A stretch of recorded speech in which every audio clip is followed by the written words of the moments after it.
Hello, everyone. We'll give people a couple minutes to come in. I am very excited about my Fathom shirt, but I'm also.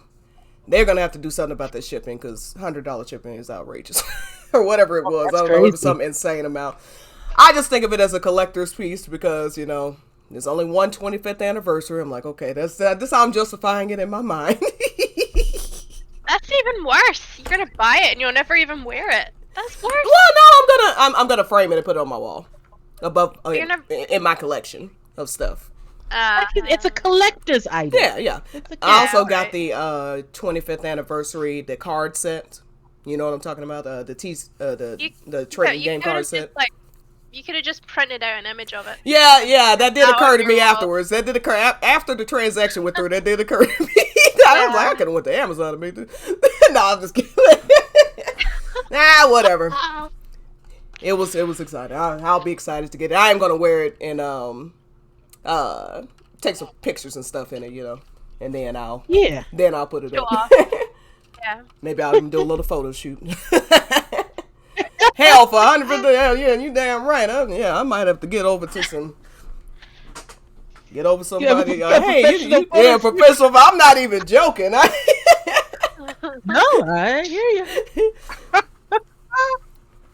Because I could use it. I could use that for videos, promotions, whatever. I need some Exactly. professional photos Promotion made anyway. photos. Every Mhm. time you stream, just wear it. Every time. Like literally every time, That too. 150, That's it. 150 times. Yeah. That'll Make it be worth your it. signature, Yeah. Sponsored by Fathom. They don't need to know. No, Andrea's wearing that again. I'm like, good lord, Yeah. she is in love with that shirt. It's like, oh, Yeah. you have no idea. I know. She's getting their money's worth.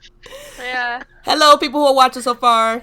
All right, we'll go ahead and get started. Hello everyone. This is Stitch and Stilettos Gamer, aka Stitch and Sis. I have with me Amy. How are you doing, Amy?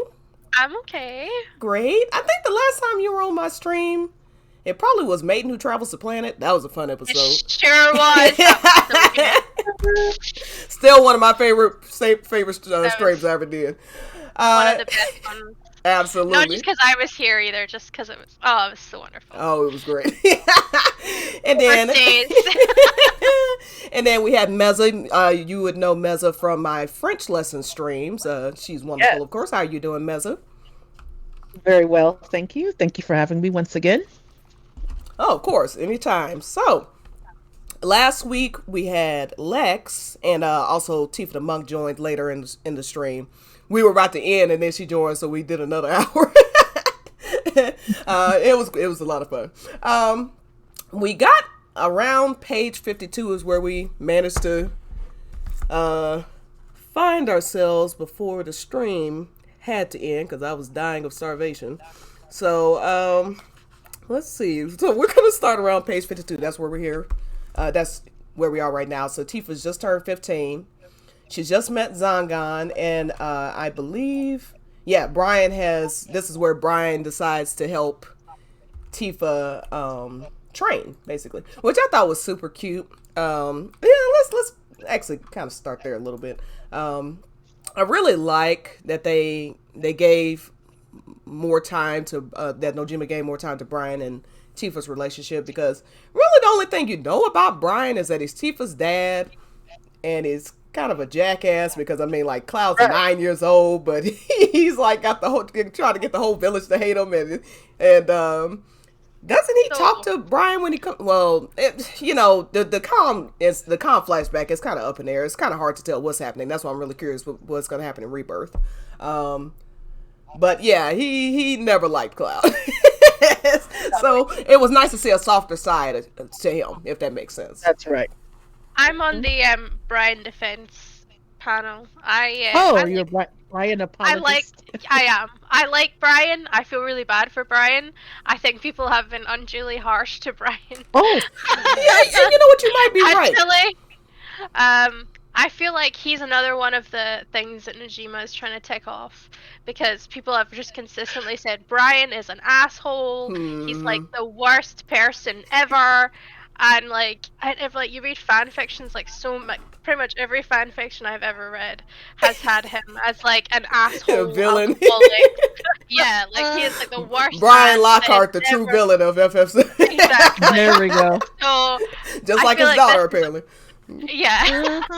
Exactly. It So runs in the I family. think I guess so. yeah, the true villains of FF7, the Lockhart of Nibelheim. Need to rename them the Evil Hearts of. Behind their locked hearts is evil. That's what it is. But yeah, I am very much on his defense. I think he gets a really raw deal from the fandom. You know what? I in retrospect, because I definitely have jumped on that bandwagon more than once. But no, you are right. Because we're talking, like first off, it's cute when Thea's talking up Cloud to Tifa, and he's all like scowling and stuff. Like that's just him being a dad. He's like, I don't want him. Yeah.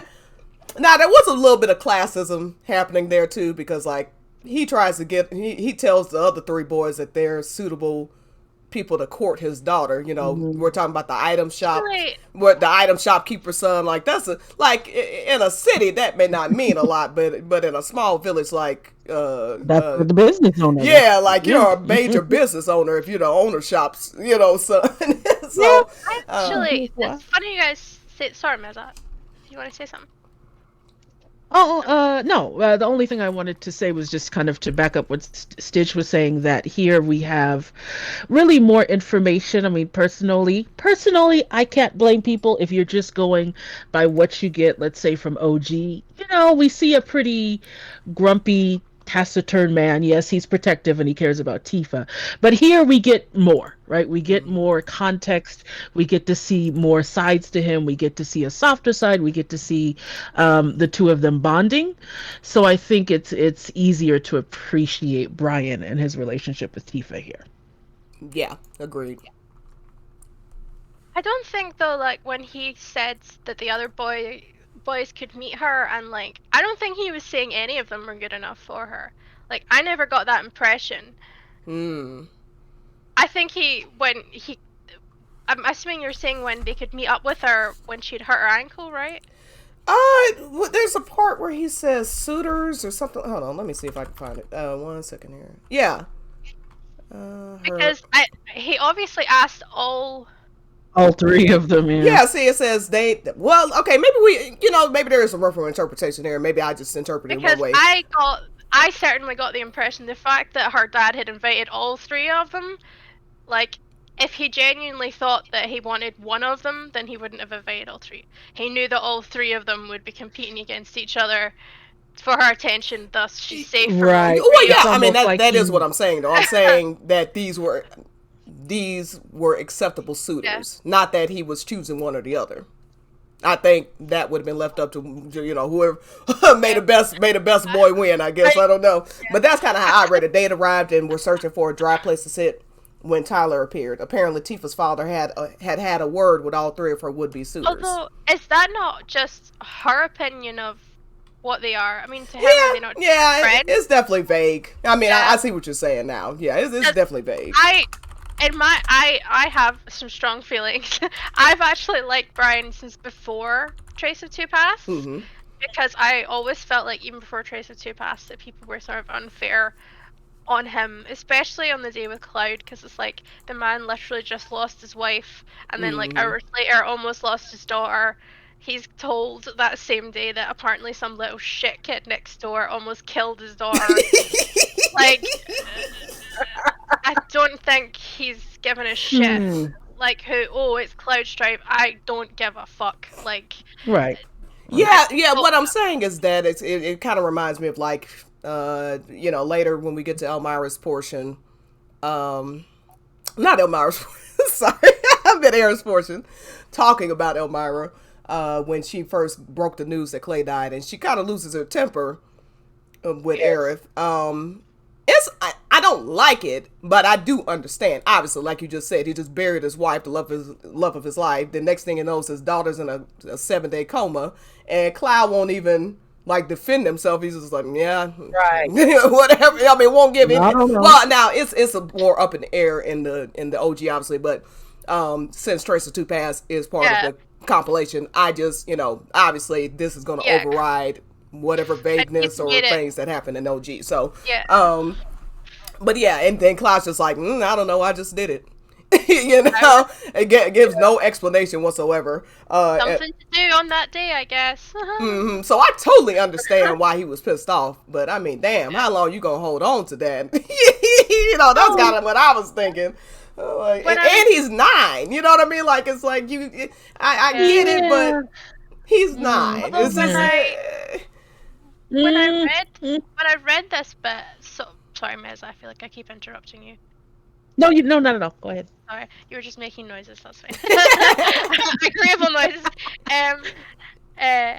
When I read this bit, I got the impression that it wasn't necessarily Brian that was doing it as much as just like a general village feeling. Like, I think people sometimes have this idea that it's Brian that's like spearheading this and let's all hate them. But I think that it's this cabal against Cloud. Yeah, but I get the impression, like, from Mon Ami or whatever the hell her name was. Mon Ami. They already didn't like the Stripes. Like, they already had a prejudice against them. So if Cloud does something bad, it's going to be like, well, his mother. What can you expect from a child like that when his mother's was like that when she was young, Yeah, it's definitely a combination of things, and this makes it. This definitely makes it clear. I feel very strongly about this. Can you tell? I can tell. We've been on about 10 minutes at this point. Yeah, I can tell you. You got some strong feelings about Brian Lockhart. I never knew. This is amazing. But no, you're making excellent points. I mean, can't argue with it. It definitely. And again, that's what's so great about having this book. And sorry, that's why I keep like touching my nose. Sorry, I'm like all drainy and nasty. I need to get some tissues at some point. But anyway, oh, thank you. I reach out through the screen and get it. That's why I was just so excited to get this book, because it does give you a different perspective on these characters and clears up a lot of things about the characters. So yeah, Brian does become, I think, even to people like me who had a really negative view of him before this book, see it and like, well, this actually, this sheds a different light to the situation. And then you do see, because rather than you just seeing them in a point of contention, or Brian in a setting of contention when Tifa, because that's pretty much the only time you see him is when Tifa almost dies falling off the mountain. You see a lot more parts, of the story with him in it. And then you see him basically like sacrificing himself, because they never explained. Well, no, maybe they did. It's been a while since I watched the Calm flashback, but yeah, Brian like running to the reactor. You get more of that later on. And like seeing this selfless side of him who really cares about the people of his village, and essentially, loses his life trying to save others and stuff like that. So yeah, you get a lot more dimensions. He's like a real hero. He comes across like a genuine hero, and you're like, damn, this man, he died saving everyone. Yeah, I think I can say that you are maybe the only and the biggest Brian fan that I've never met a Brian fan. This is incredible. Me and Amy have been friends for a year, 2 years. I have never heard this, but this is great. I like it. This is a first for me. So. Hi, Chisandi. Hi, Chisandi. How you doing?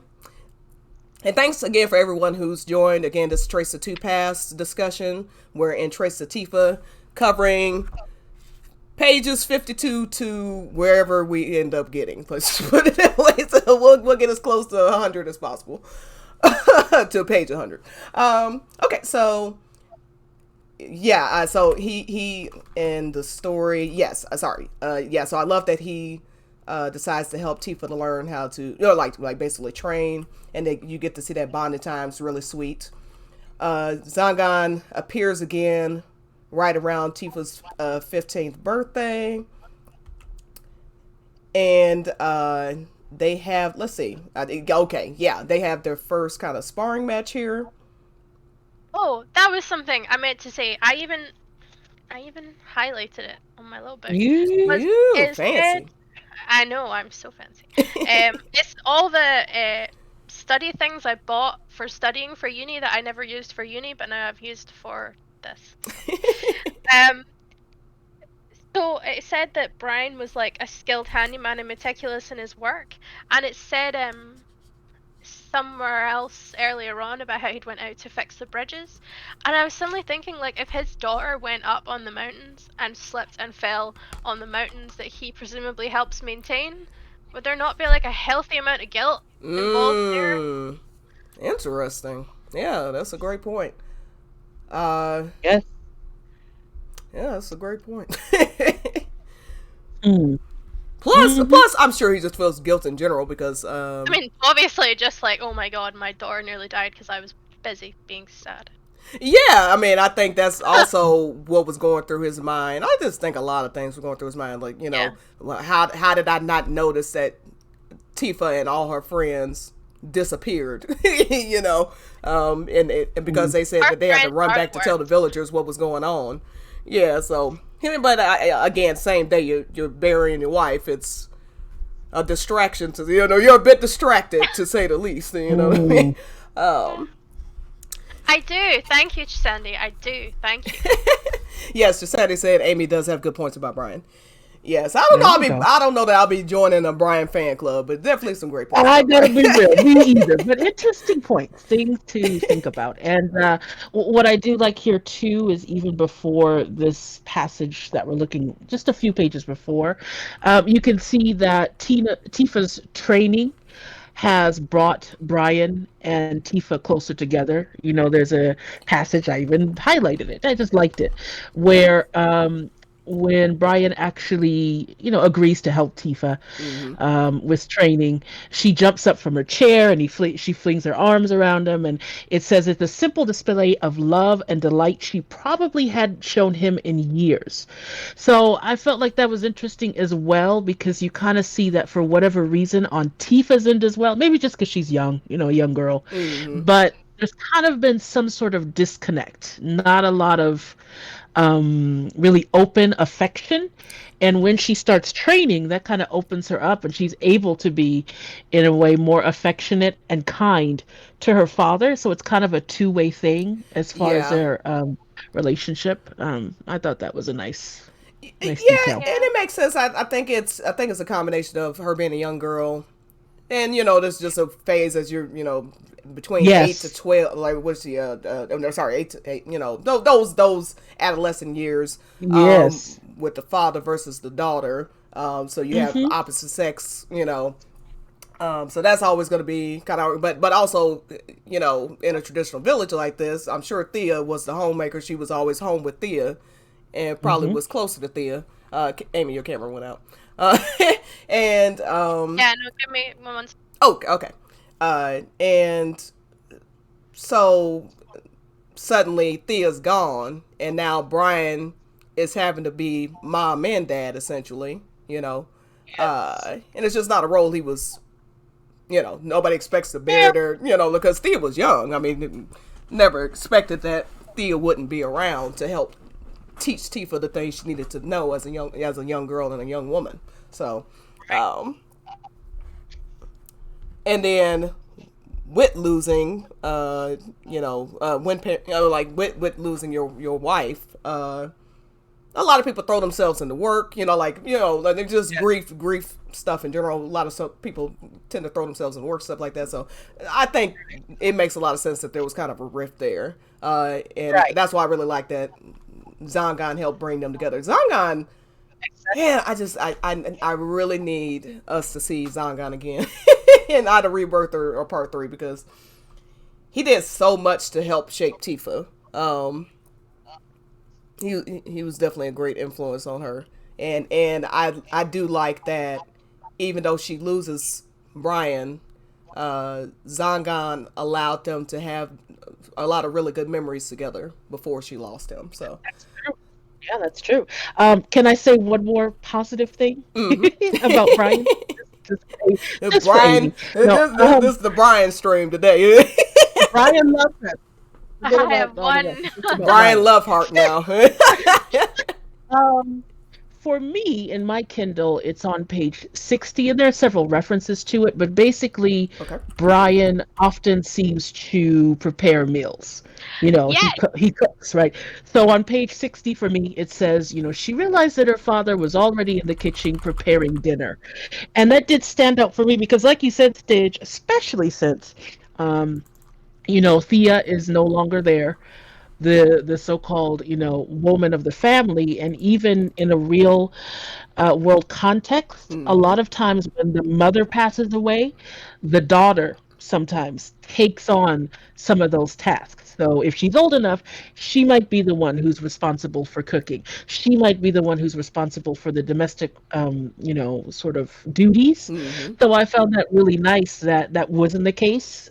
Tifa cooks, but she's not the only one, right? Yeah. Brian is pitching in, especially in a town like Nibelheim where it's very traditional, right? Mm-hmm. Where traditionally the women do the domestic, so I really like that detail that he's cooking. He's helping with Mm-hmm. the family in that way. I liked that detail. Absolutely. I really liked that bit as well because that was a wee moment when Tifa realized that she actually hadn't been very fair to him. Mm-hmm. Right. Because I thought that was like a really nice wee moment of self-reflection on her part, That's that right. there was a rift between them, but it was it was partly her fault, and it was just sort of exemplified by the food between them and the fact that, because it said something like her dad always made something different for her, or he wouldn't make Yes. it when for them, so they rarely had, like, Yeah, she this didn't like this it, part so they right rarely here. had it. Yeah, the Yeah, bit in front. yeah. While So a favorite of I Brian's, thought it that was a was meal like, that Tifa didn't much care for, so they Right. rarely graced the dinner table. Mm-hmm. yeah, so he's like just very adaptive around her, you know? It's not Hmm. like he's like a um uh, sort of It's not like he's stern like whatever. father You figure. gonna eat what I You're gonna you're gonna eat what I exactly. Right. cook. I've made this. You're gonna eat it, and if you don't eat it, you're gonna starve. You know. Um. Yeah. I just thought that was really nice. Actually, you totally beat me to the punch. I was gonna mention that Meza, so you stole my Oh, thunder. Thank you. I stole your Brian moment. I'm sorry. You did. You stole my Bible. And I like one of the best things about this, because there's this idea that people think we don't have Tifa. We think like Tifa fans think she doesn't have flaws. Tifa does have flaws. But what I love about Trace of Two Paths is you see how introspective she is, even for a young girl. She picks up on these things about her.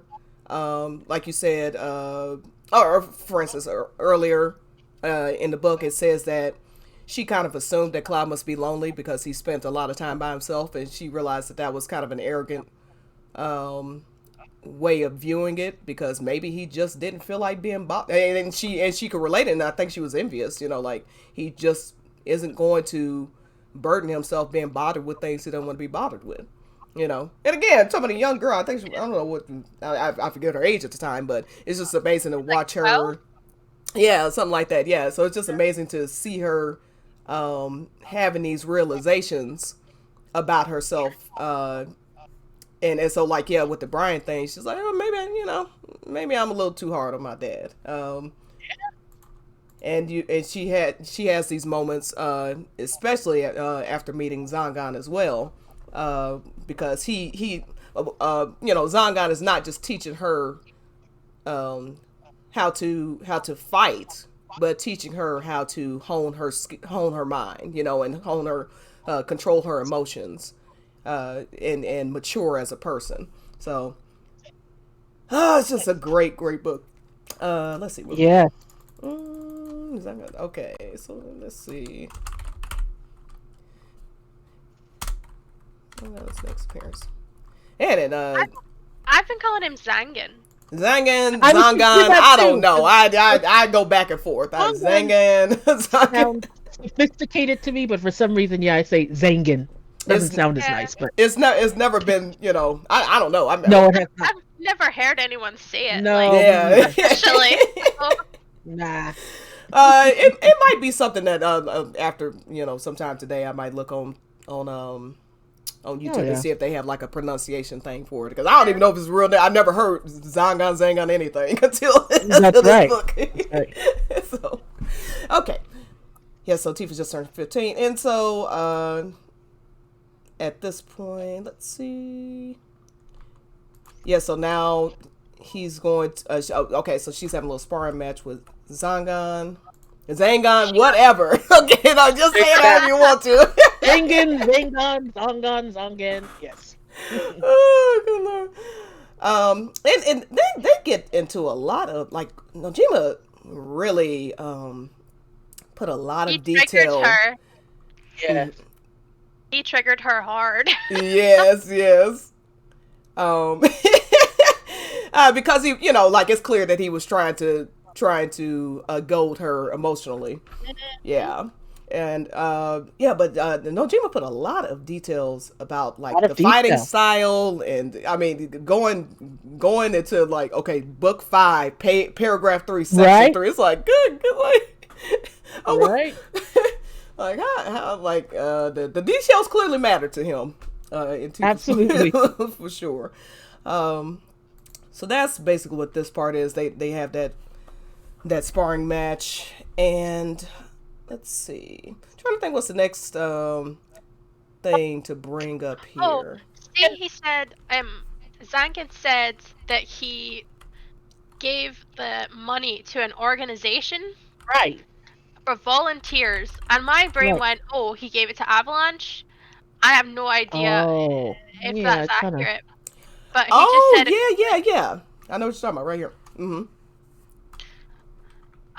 My brain just put those two things together. Yeah. I did wonder. Yeah, at okay, that. so I don't ask for remuneration from my disciples. In fact, if you'll permit, I'd like to donate this guild to a certain organization with which I am involved.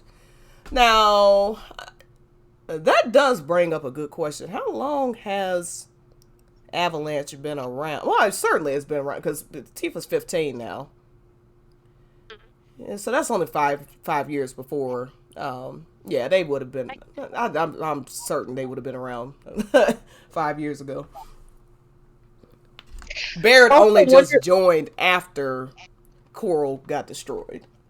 I also wondered, how does Zangan make money? Not that I expect there'll be an answer, but if he doesn't take, obviously, money from his disciples, I just wondered offhand. Like, I wonder, how is he supporting himself? He's How does he shrouded in actually make mystery.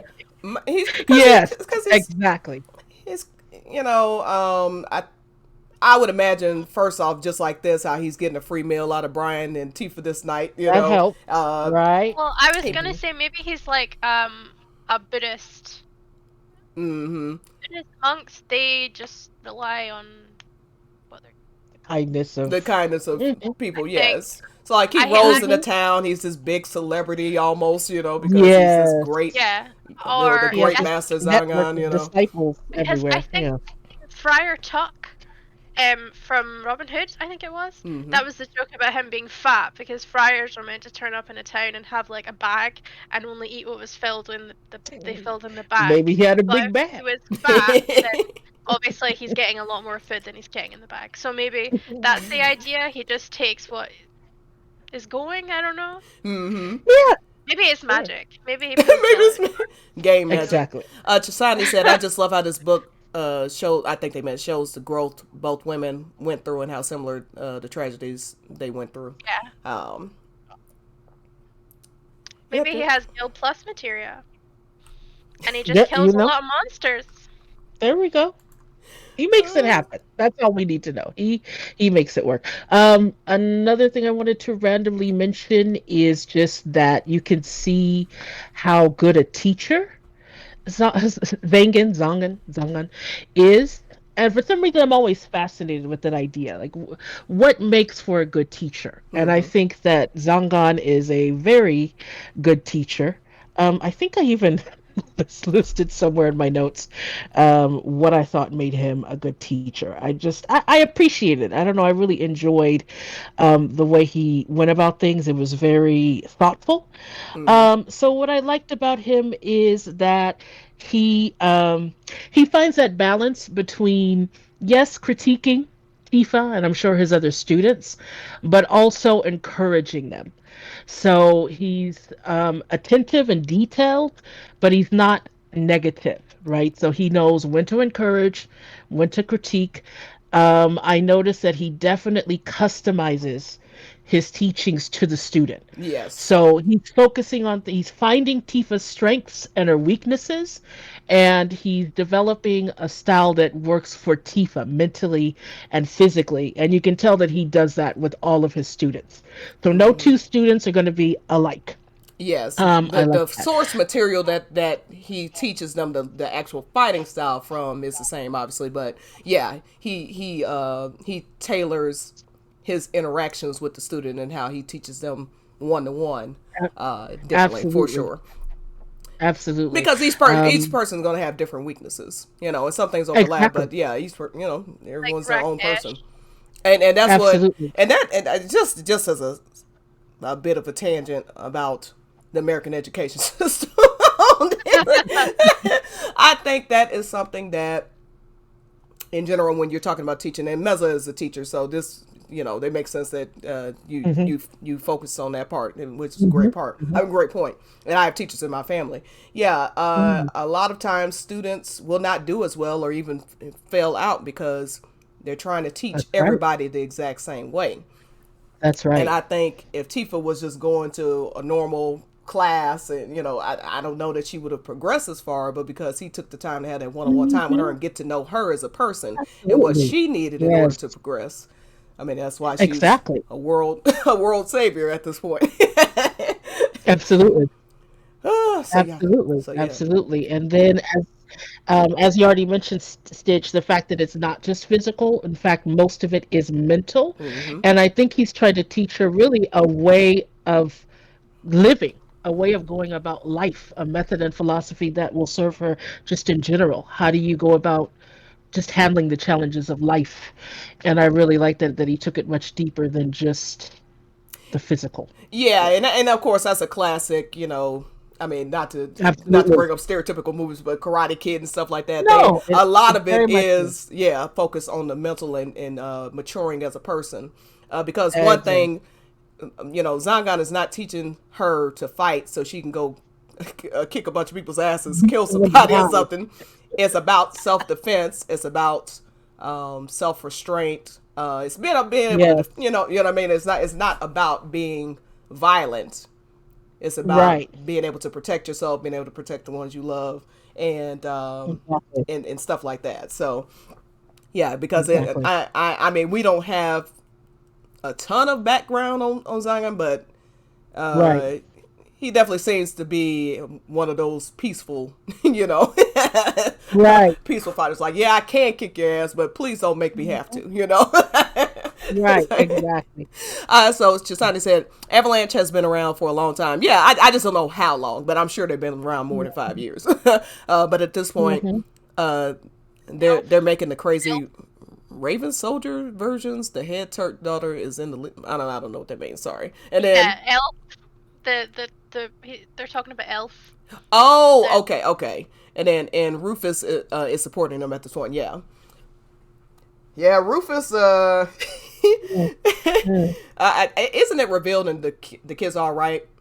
I think it's in the Kids All Right that it's revealed, but I could be forgetting something that he actually went to Shinra Tower that day to kill his father.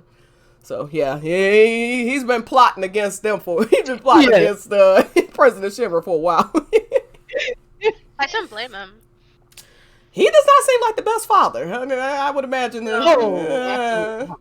I mean, Absolutely. you see what happens to all his sons. Yeah, it's not good.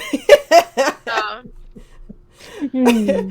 But yeah, so and the part that we were kind of talking about as far as Zangan bemused, Zangan responded, "I could tell, but I think you'll find the answer is quite obvious. You might wish you'd have taken a moment to work it out yourself. I'll live with it. Please tell me I have to know. Tifa's father eagerly interrupted. Hang on. I love I that. think I think I can answer why. I know. Me. It was because you got her all riled up, wasn't it? The name calling was all a ploy. Zanga laughed. Partly. Once Tifa's mind was clouded with anger, she forgot half the things she learned, but there's more to it. Why wouldn't I be mad? A teacher I looked up to suddenly sneering at me and saying awful things. At first I was surprised, then I felt hurt and sad. It was only after that I got angry.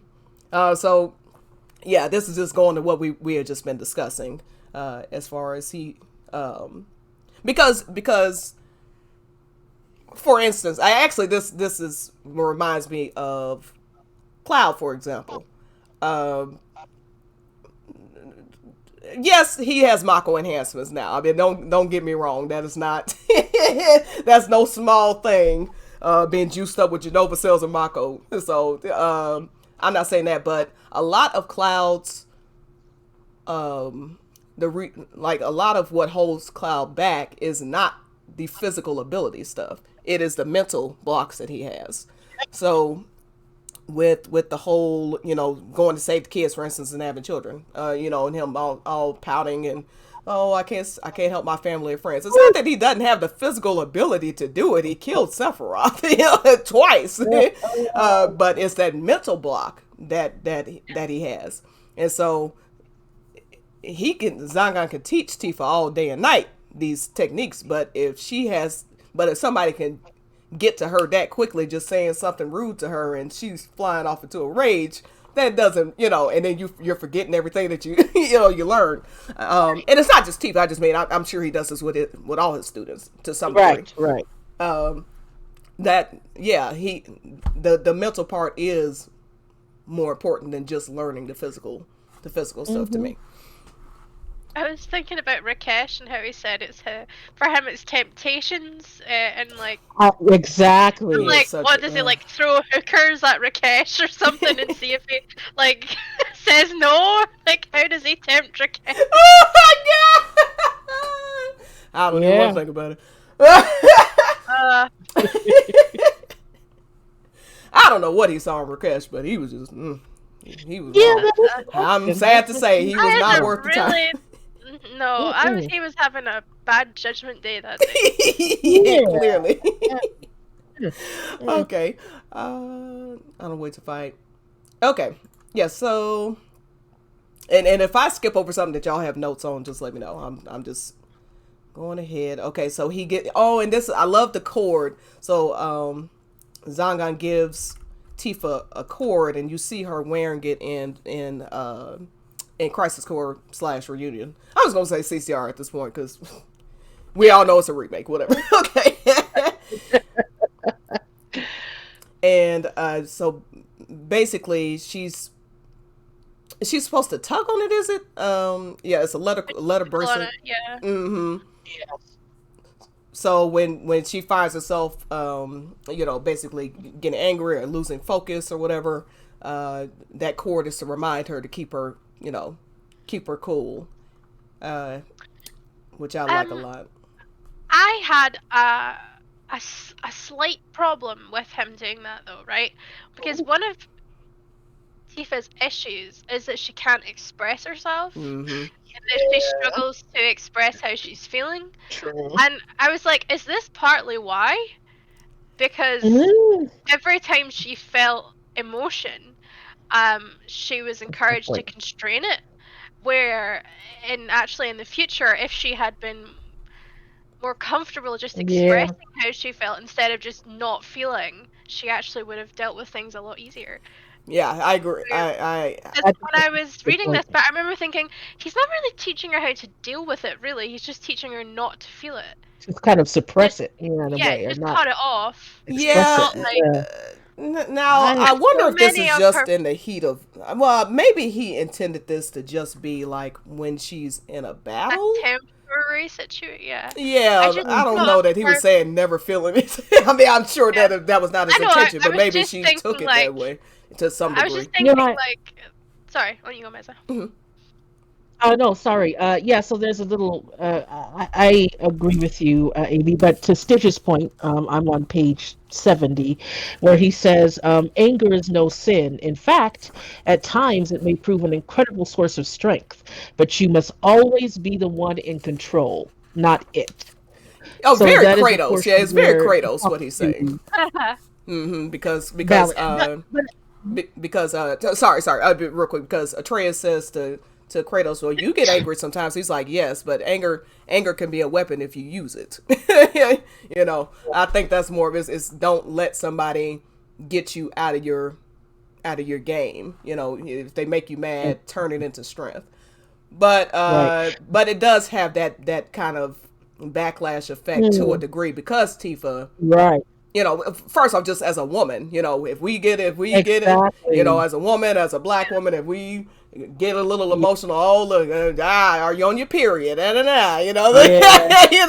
Those stereotypical things people say, Yeah. um, and so she's already got that. Then she's also a councilman's daughter, so she can't go around, and she's got to have a certain Just decorum about herself.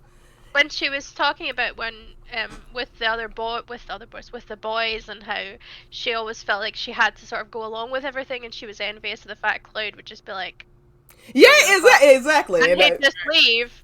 Yeah. And then with Dangan, he's sort of encouraging her to sort of constrain herself. It's like that's the opposite Yeah. of what she needs, really. I She needs think to learn to just yeah. not care. She needs to learn to just let go. Mm-hmm. And it's like, as she gets older, she learns through Cloud to let go.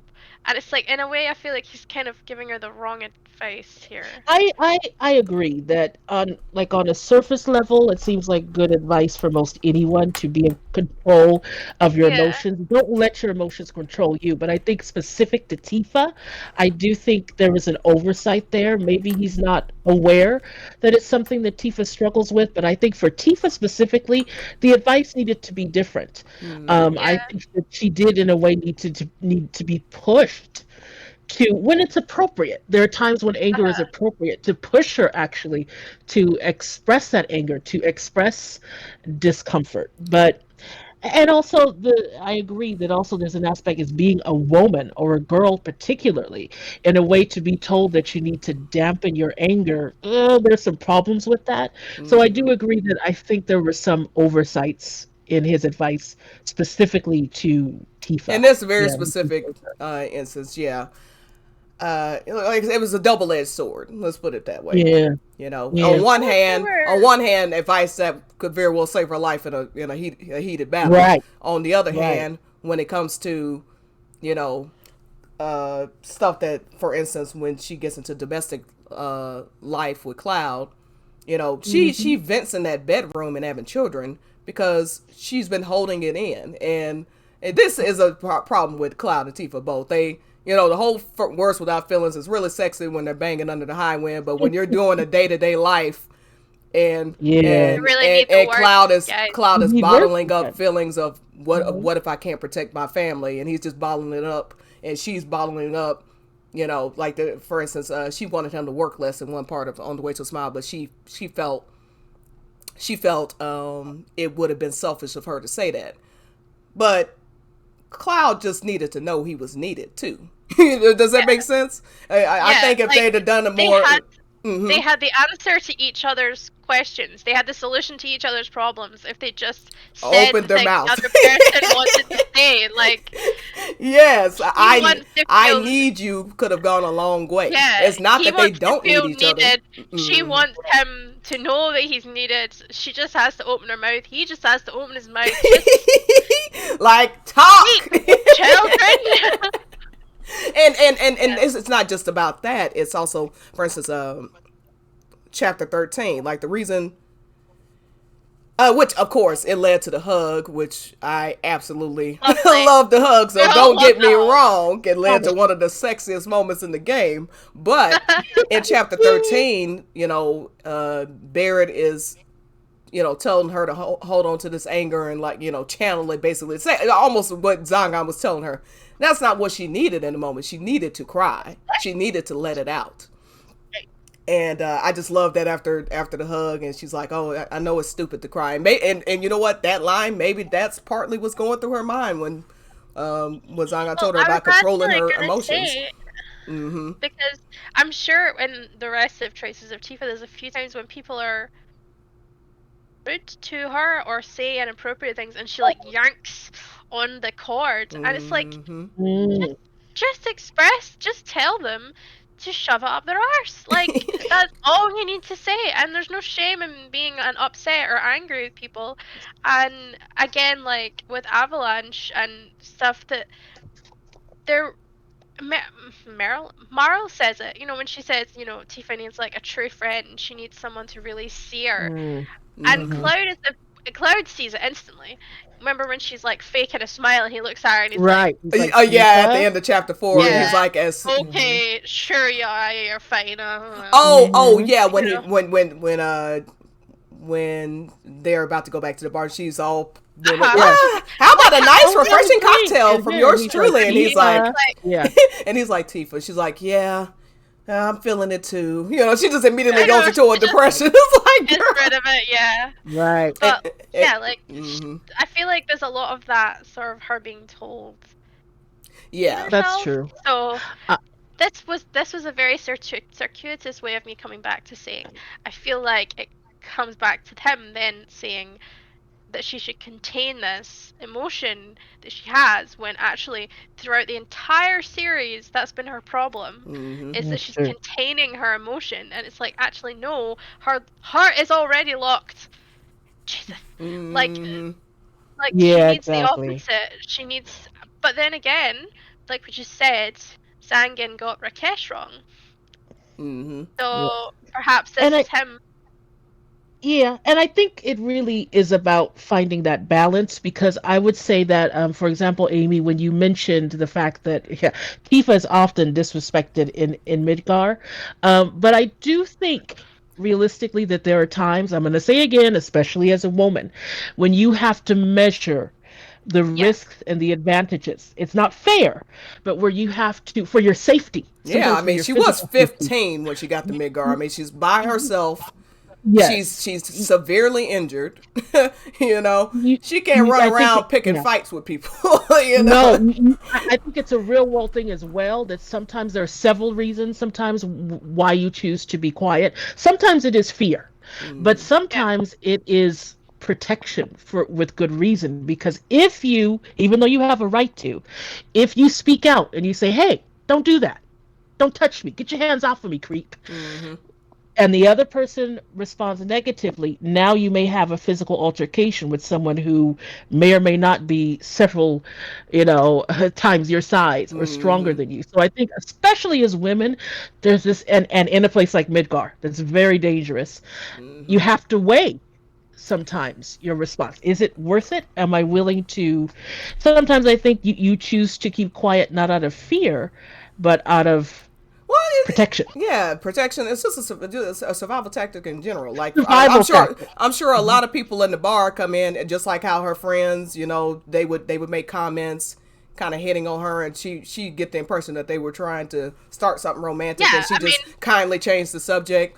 With Mon Right. Ami, she Exactly. clearly wanted to Dismissive, yell at customer Mon Ami and those service, people every once in a while being when they would start talking professional. about her body and stuff. But like, Hmm. these are the elders of the village. She can't just be popping off at them. You know what I mean? Yeah, I think his advice ultimately was correct. I just think Tifa took it too far.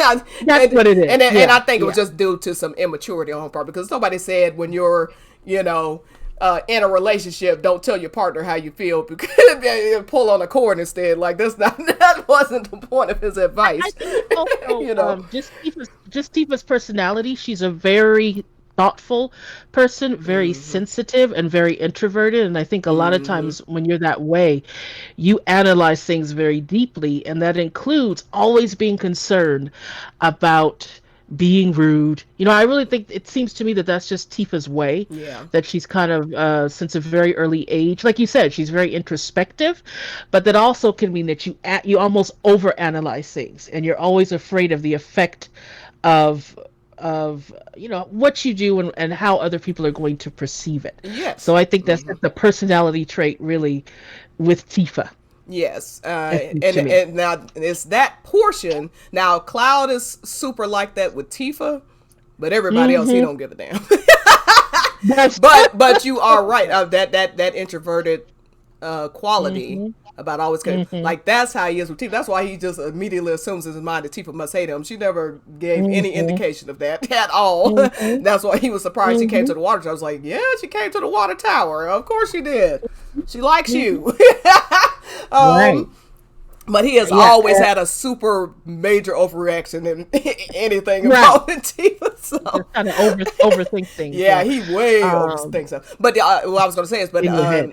that's why again, once again, to talk about that part where she says, um, she admires Cloud that he doesn't have to deal with this stuff. Like he doesn't find need to be bothered with things he don't want to be bothered with. Um, she could learn from that a little bit. You know what I mean? Yeah. She could Absolutely. learn to care less about, especially what strangers 100%. think of her. 100%. Yeah. And yeah. So I do think it's about balance. I would say that I agree that she could,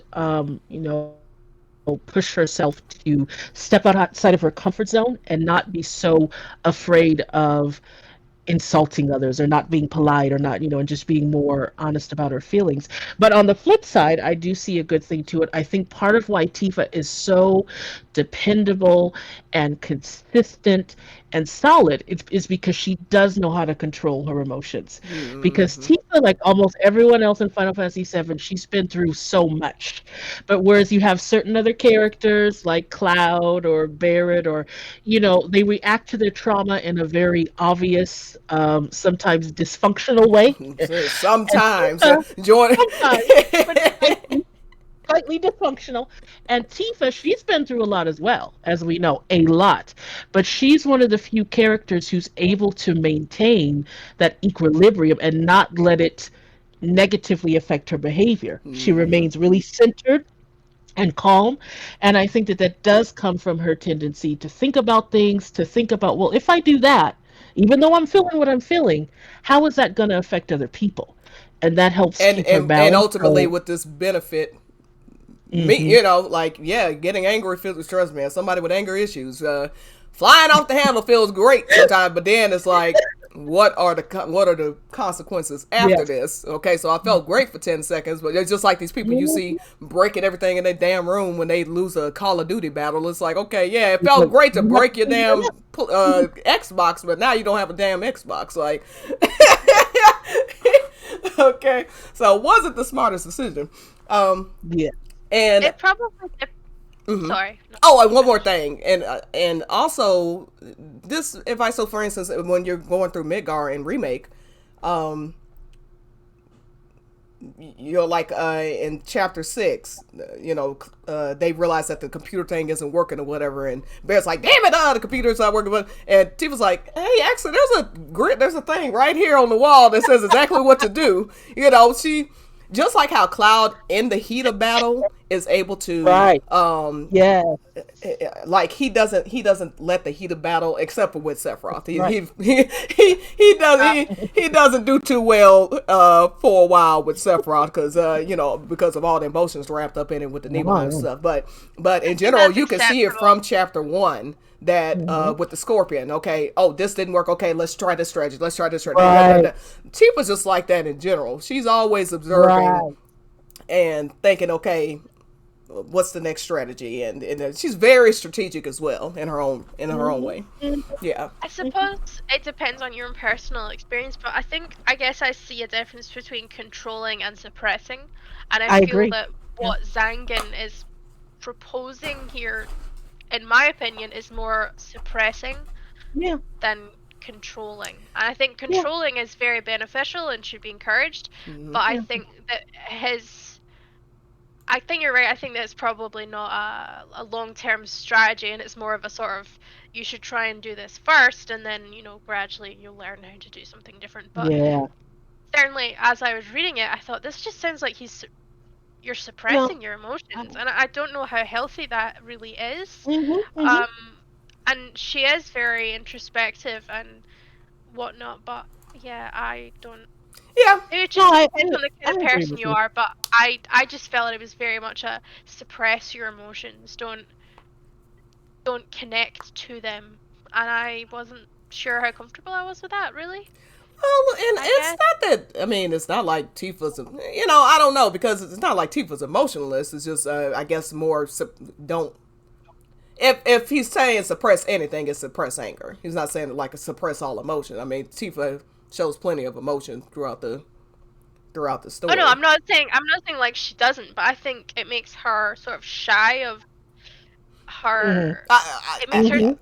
yeah, I Yeah. think yeah. I see I what you feel mean. like Hey, it Trixie. just makes her sort of shy of experiencing and fully Yes. realizing how she's feeling. Mm-hmm. And I think sometimes there are times when it could have actually been beneficial for her and perhaps other people if she had fully realized her Oh, feelings. definitely. Um, I yeah, I agree. And I guess I don't know if that was Nojima's intention, but I guess we know in general that the truth is you can have the most wonderful of teachers, yeah. even spiritual teachers, but there's some things that you're going to have to figure out for yourself because Mm-hmm. Zankin is observant, but no one's going to know Tifa like Tifa.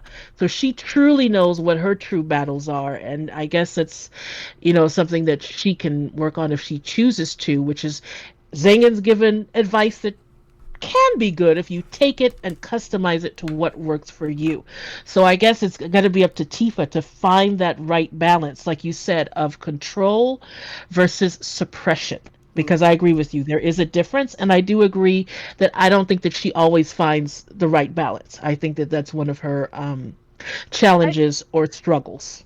I feel like she errs on suppression more than Mm-hmm. control, Mm-hmm. to be honest. I think that when she's not sure, she errs on suppression.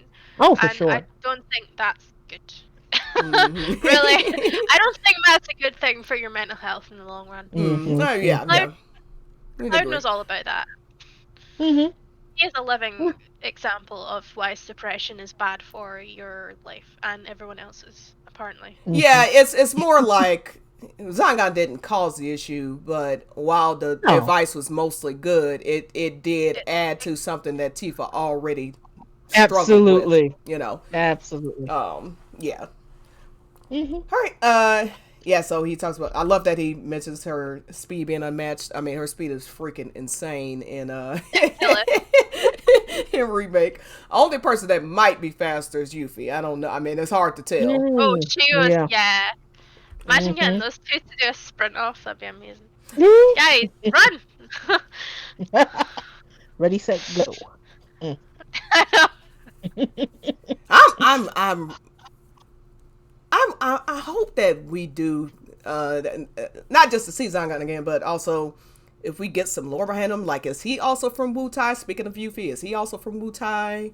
Um, uh, I where never, did he learn his style of fighting versus, because obviously Yuffie's a ninja. Doesn't mean everybody in Right. in Wu Tai is a ninja, but just Hmm. saying, that's obviously a different fighting style. But I'm really Mm. curious as to the origins there. Right. Mm. Just kind of a side True. note in my mind. Um, Hmm. I never got the impression that he was Italian or anything like that. I never got that impression, but I mean, just obviously that seems like the first place that at least that pops in my mind when I think about it, because there's always been this speculation about what Tifa's origins are as well. Like where Thea came from and stuff like that. And as the developer says, she is Eastern coded. The place that's Eastern coded in the game is Wu Tai. So, um, You're saying, oh, I say Taya.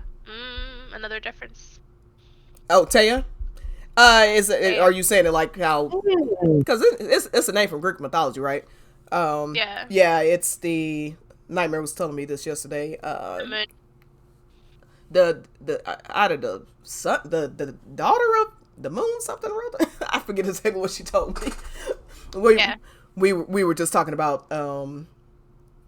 how Tifa's motif is moons, and there's some part of Thea's lore that has to do with moons as well. So Oh, just found now, that I love, interesting. and I do love we that think? Sorry. I'm sorry. Go ahead. Sorry. As I say, I love that clouds is wolves and wolves howl at the moon. And it's Mm. like, Oh my god, I never thought Oh. about that. I love that. You are my hero today. I love that. Nicely done. Like, But go ahead. oh no, sorry. Go ahead. No, you're good. I always talk. You go ahead. No, it's not a very important note. But I was just going to say, is it possible that some of the differences in pronunciation have to do with regional differences, shall we say, American versus Scottish or what have you? I don't know. Yeah, I mean, I would imagine this. I say Zangan with very Scottish vowels, so. Yeah, so that could also contribute. I'm just saying, I don't know. Zangan. Yeah, and I've never looked it up, so I'm just going with like it's just like me with Titus versus Titus. Look, I'm never gonna say Titus. I don't care what SE says about it. I'm saying Titus. Okay, it's just I can't do it. Okay, I learned it was Titus. I made a commitment. From now on, it shall be Titus. No. Now, if Titus wants to come through the screen and tell me to call him Titus, then I'll call him Titus. The second he does that, I promise you, I will be calling him Titus. But other than that, he gonna say Titus. But yeah, Amy making some great points here. So, there's a representative communication with Shinra. So, I guess the next thing would be. Oh, I had a bone to pick. Okay. Kamara bugs, if you look up the official wiki, are not native to Nibelheim in OG. What is not naval? I'm sorry, naval. What is not native to Nibelheim? See the Kamara bugs? Well, you're pointing to a screen I don't see. I don't know what... I am. I see you talking about on the page. I'm okay. I was like, what is? I just saw you just point like here, this right here. Right? I'm like, girl, I don't know what. Yeah. So on the screen, Kamara bugs. It says they're known to inhabit the mountain too. But actually, when I looked, I was like, oh, that's cool. I never realized that they were there. But I didn't remember seeing them. And I played it fairly recently, and then I looked it up, and they are not there, apparently. Interesting. I guess we'll find out. Maybe. Sorry, you thinking this a retcon? Are you thinking this like a retcon or something? Monster retcon? I have no idea. I just because it says they're known to inhabit the mountain, but sightings have always been rare. So I mean, they could have been introduced at some point. Yeah, but I mean, you make a good point. If they're not there in OG, then that's just kind of weird. Yeah, that's what I just thought. Oh, that's a really cute reference that that they weren't there. It said they normally were from like Gungaga or something, but they were known to fly over or something. But well, is it possible that they traveled, being that they're flying creatures? I mean, maybe they're not necessarily native to Nibelheim, but maybe for some reason some of them migrated. Well, inhabit, but I know we're getting into the weeds, but to me, inhabit just means that, for me, it doesn't necessarily mean that they're native. They could have come from somewhere else, but now that they're in Nibelheim, that is where they tend to go if they're passing. Like I think of it kind of as maybe it's a seasonal thing, kind of like birds. Like birds when they go to a certain location probably inhabit a certain part of the city, but that's not the same as them living there. They just kind of pass native to that. Yeah. I take it back. It doesn't say in this they're from Gungaga. It was when I looked it up. They're from Gungaga. That's where you find them. They're in Gungaga. Okay. They're really creepy. Can't see them. I was like, no, I can't. I see it. Lovely light. Very lovely light. I wasn't sure if that would work. They're really creepy. Kamara bugs. Yeah, let me remind myself what they look like. Oh yeah, I know those. Yeah, they are creepy. You could not pay me to go into the mountains of Nibelheim if those things are sitting in there. Nah, I'm all right. No. Yeah, when she was like, "Oh, I'm gonna go just head up there because my cat may be up there," I'm like, "Sorry, bye, cat." I love my cats, but yeah. Alrighty, so the next part, we are getting to when the basically a soldier will be coming to Nibelheim. So Says Tifa, for her part, was recruited to assist with meal prep. A makeshift kitchen had been set up at the base of the water tower in the main square, manned by rotating shifts of the village's women. Each morning and afternoon, they prepared food for the patrols and neighborhood watch. So yeah, again, just a lot more. I know we're saying the word traditional to death, but yeah, all the women like, okay, soldiers coming to town. Hey, they need some food. And by the way, this kind of also goes to what a little bit off topic a little bit, but about the Zangan thing. A respected, I guess he would be a monk as well. I mean, he would be a monk because Tifa's a monk, right? Yeah.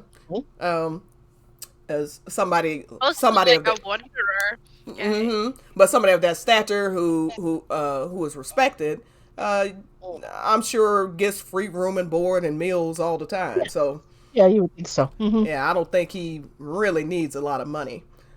He probably keeps a little portion of money. Obviously, you don't want to just be completely broke. And I wouldn't be surprised if that's part of his philosophy, because like you were talking about with Buddhists, for instance, like, not exactly known to be capitalists, you know what I mean? They're about a humble lifestyle. Right. Living simply. All right, so this is where, let's see, how long is this going to go on? She was happy for the assignment. There was a bit where she said she heard that some of the families were talking packing up and leaving. I was like, damn, I hope they moved fast.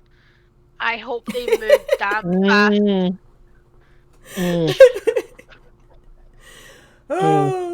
Oh, Fluffy. I don't know what they were thinking naming this cat Fluffy.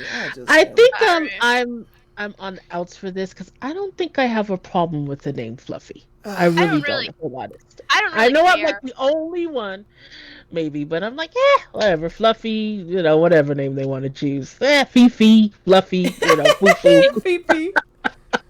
I'm okay with it personally. That's funny. So yeah, everyone's preparing for this, and around the same time, Brian mentions his anybody who's familiar with the Final Fantasy VII community is gonna laugh. But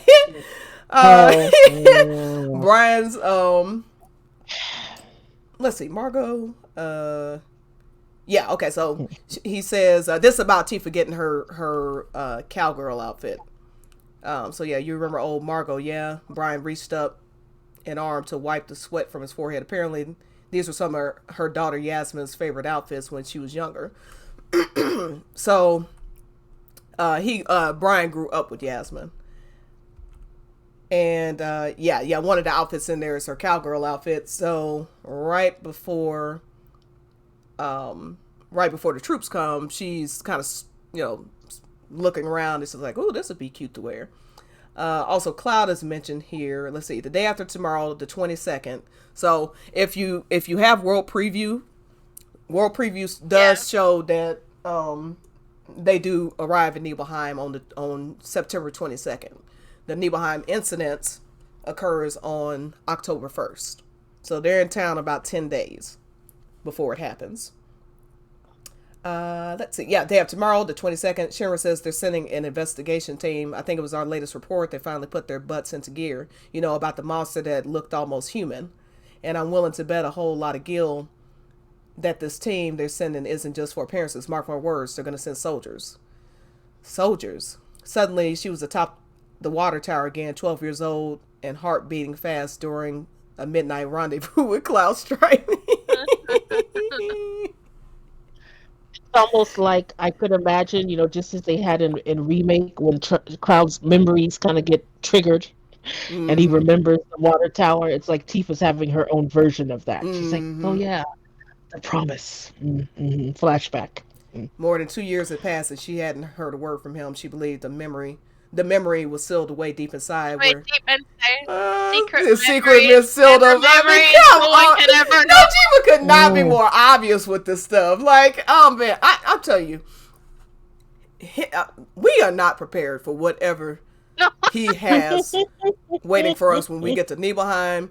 hell, we gonna get some juicy stuff out of the calm flashback in all likelihood. Oh, I man, really hope they Mm. keep so Cloud like sad. fixing his hair right before he goes to Tifa's house. So like when he enters Tifa's house, he fixes his hair. I really hope they keep that. It's so cute. But yeah, the calm flashback, the Nibelheim. I mean the live stream sent like it isn't going back to Nibelheim. I'm telling you. I mean I'm just so excited for all this because yeah, he is tying everything together. The idea that the live stream scene is not going to happen or it's going to be somebody else in the live stream scene is just ridiculous. I mean, this whole book is one big setup for the live stream scene. You know, but yeah. This is basically the live stream scene, but from Tifa's point of view. Mm-hmm. That's basically what. It said, yeah, like that's what Trace of Tifa, the first part of Trace of Tifa is for sure. She believed the memory was sealed away deep inside where it could no longer threaten to overwhelm. Her cheeks flushed hot. She scrambled to push her father out of her room and slammed the door. Tifa? Sorry, Dad. Night. Sleep well. She's cute. And yeah, so she decided. Oh, here. I love the idea of her dad just be like, "Oh my God, what's happened to my daughter?" I know. Like, what is going on? Mentions soldiers and she just freaks out. Yeah. That's so funny. And let's. See when I let's. see when I read that wee bit and she was like, about the secret inside. I was just like, secret tender feelings no one can ever know. I Yes. lost it. Absolutely lost my shit. Oh man. I'm a very controlled person. It's so good. Nojima is like he is really building up to them eventually getting together. I love it. Asshole. He's ready to hurt us. Mm-hmm. He's such an asshole. Now this.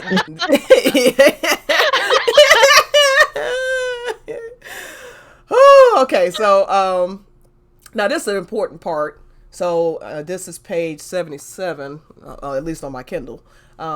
It was the belief that so Tifa's thinking about back on those days now, and back on the Mount Nebel incident, and what she was told about it basically. So it was the belief that led Tifa to the base of Mount Nebel. So she's talking about basically there's this. In fact, let me go back a little bit. Beyond Mount Nebel rests the land of the dead. At least that's what that was the tale as told in the village. So in the hours after Tifa's mother passed away, leaving her family reeling with grief, that was the legend Tifa clung to. It was her anchor of hope in an awful world. So she went up that mountain, as we know, thinking that she'd be able to go see her mom's, spirit again. She'd go to the land of the dead to see her mom. And the boys chased after her. One by one, they fled back to safety, to the safety of the village. As they ran, they called to Tifa. They begged her to turn around too, but Cloud, they said, urged Tifa to press on. Emilio and the other boys saw them disappear up the trail, and beyond that, it was anyone's guess exactly what happened, except Cloud, who knows. At some point, Cloud and Tifa must have slipped off the trail and gone plummeting over a ledge. Cloud got off lucky, scraped knees and a couple of bruises. So immediately, anybody who's played remake or OG, of course, but they also add this in remake, meaning they intend to still go down this story path. Cloud, the real Cloud appears and says, you got off lucky, just a couple of scraped knees back then, when he was falling from Sector 5. So, yeah. Which I still am like, how did he plummet from Sector 5 and survive? Because at least in the new one, they give some explanation. The Whisper saved him. In the original, it made no sense, and it makes no sense that Zack survived the same fall either. Maybe it's just not as high as I thought it was. I don't know.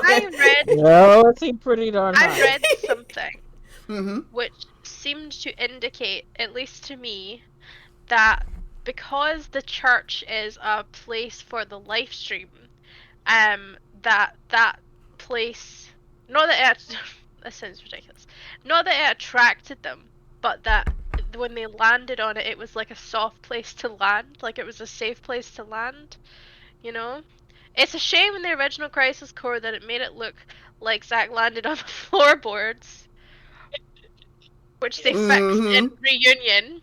Yeah. Because that would have, no, I think his brain would have exploded.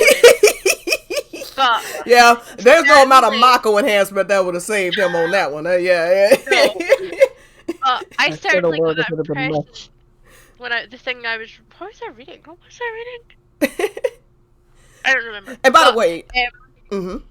yeah, that was the impression I got, was that it's actually the church. It's actually that patch of flowers. It that would have to saved be. him. I mean, That there's it no was way. like cushion. It's like a big fluffy cushion. Yeah, that definitely would have to be the I don't know. explanation, because otherwise it makes no sense. Um, and by the way, the thing I was talking Gravity, about with Thea, because I couldn't remember exactly what it was. I was drawing a blank.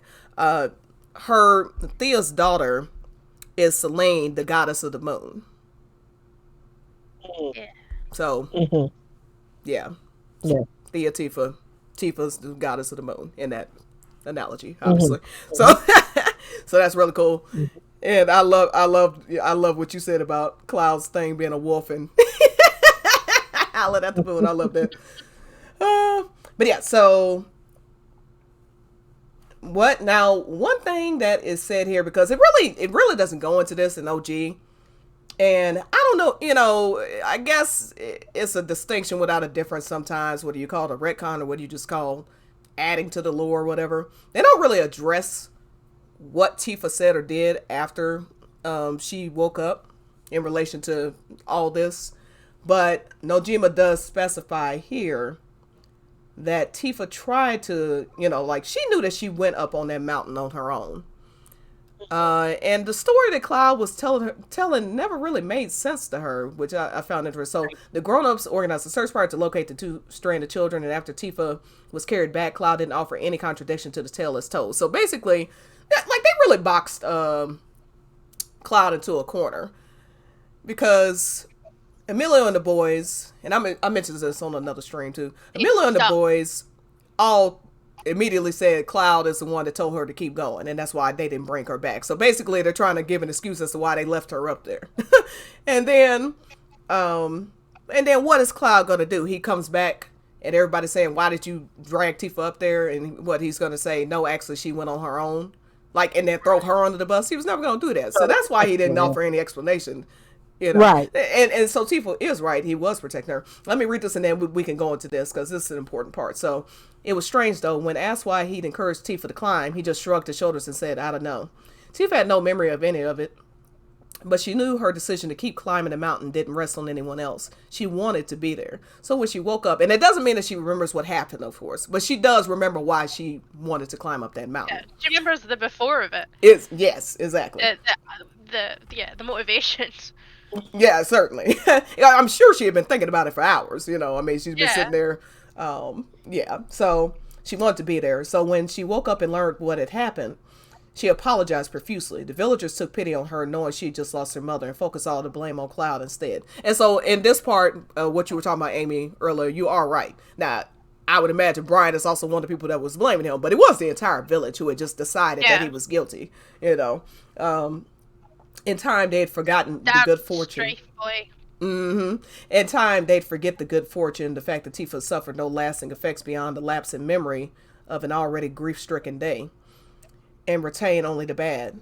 The unbearable week of uncertainty as Tifa lay unconscious, etc., etc. Okay. And Tifa is the darling of the village, in a lot of ways. So, yeah, they are, in sense, Cloud's family is the black sheep family, basically, for lack of a better term.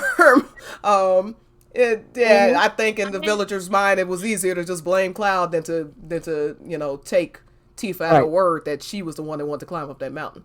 I mean, in a sense, she did contradict Cloud. I mean, if she's apologizing, that means she knows she's taking blame for it. So, but they just wanted to believe that Cloud was the problem. They began to speak of it as a scandal rather than an accident. Mm-hmm.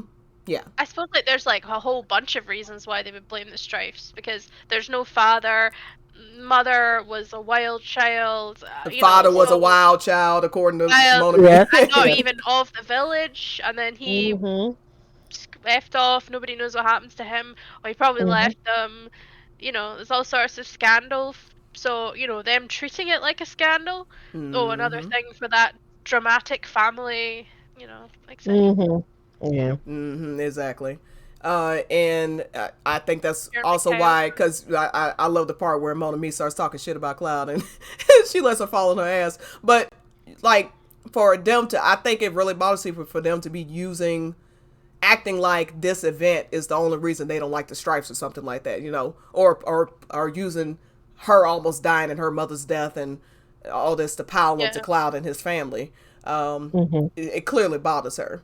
And so right here, but to Tifa, the story didn't add up. For as long as she could remember, Cloud hadn't wanted anything to do with the Four Fiends as a group. And that's important to mention, by the way, as a group. He didn't want to hang around the group. He and Tifa is different than, because I mentioned this before too. I had friends in high school, for instance, where I would hang out with them, but if they were hanging around their friend group, I wouldn't hang around them because I didn't like their friend group. So same concept here. But anyway, why would he suddenly tag along with them to the mountain? On the other hand, Tifa had never spoken to Cloud about the incident, and he'd never tried to refute the other boy's version of events. Part of her felt that Cloud had been trying to protect her, as if he'd stepped in to take the blame so she wouldn't have to. But why would Cloud do that? Surely he had a reason. There had to be something more concrete than his indifferent claim of, I don't know.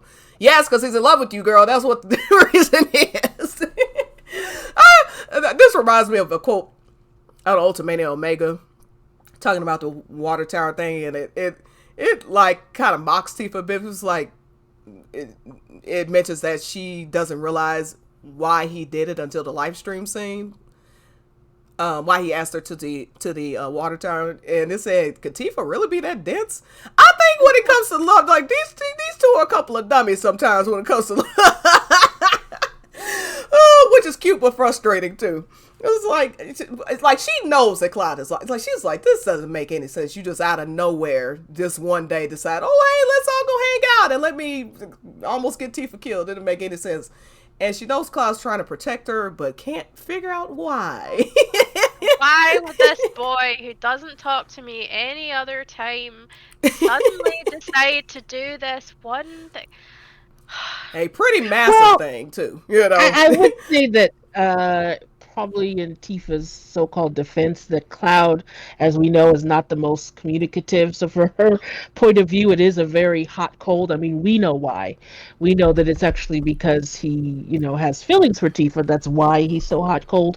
But from her point of view, and I think in general, when a person is like that, it's very confusing, actually, when you have someone who on the one hand seems to not care about you at all and goes out of their way to avoid you and ignore you, and then seemingly randomly at certain times all of a sudden they pay some sort of attention. Realistically, that is confusing. And absolutely what's going on? And which is why I think I think Tifa had not really thought about what. I don't think it's that she didn't have feelings for it. It's clear she does. I mean, when Thea starts talking about him, she's all blushy and everything. It's not. She has feelings for him, but I think because of that, because they were closer. It's good, but then he grew distant, and she doesn't know why. Right. It's not like she did anything, So like somebody who you kind of have feelings for, and then suddenly they don't want to hang around your friends, they ignore you. But then they're doing stuff like when taking the blame for this, and then before you've even told them that you had a cat or had any reason to think that they knew you had a cat. They're chasing your cat all over Nibelheim to find it for you, but then too shy but then won't bring it to you too. So you spent all day looking for my cat that you knew about for some reason, but then when it was time to give it to me, you didn't want to come over here to hand it to me. I think knowing him would have been quite a mind fuck. I think trying to understand his motives and trying to understand, because presumably the face he would give her every day if he saw her, which was, given the way he looks when he's trying to play the sort of, I don't care, I'm so cool. He looks like he looks very unfriendly. So if he was giving her that face, but then he's doing all these nice things, it would be making her think, what? Yeah, it would be confusing. So that's why Tifa doesn't know how to take it. And then with the water tower thing, normally he would just kind of, he'd see her, he'd look away and run off, and then this time he would just run away.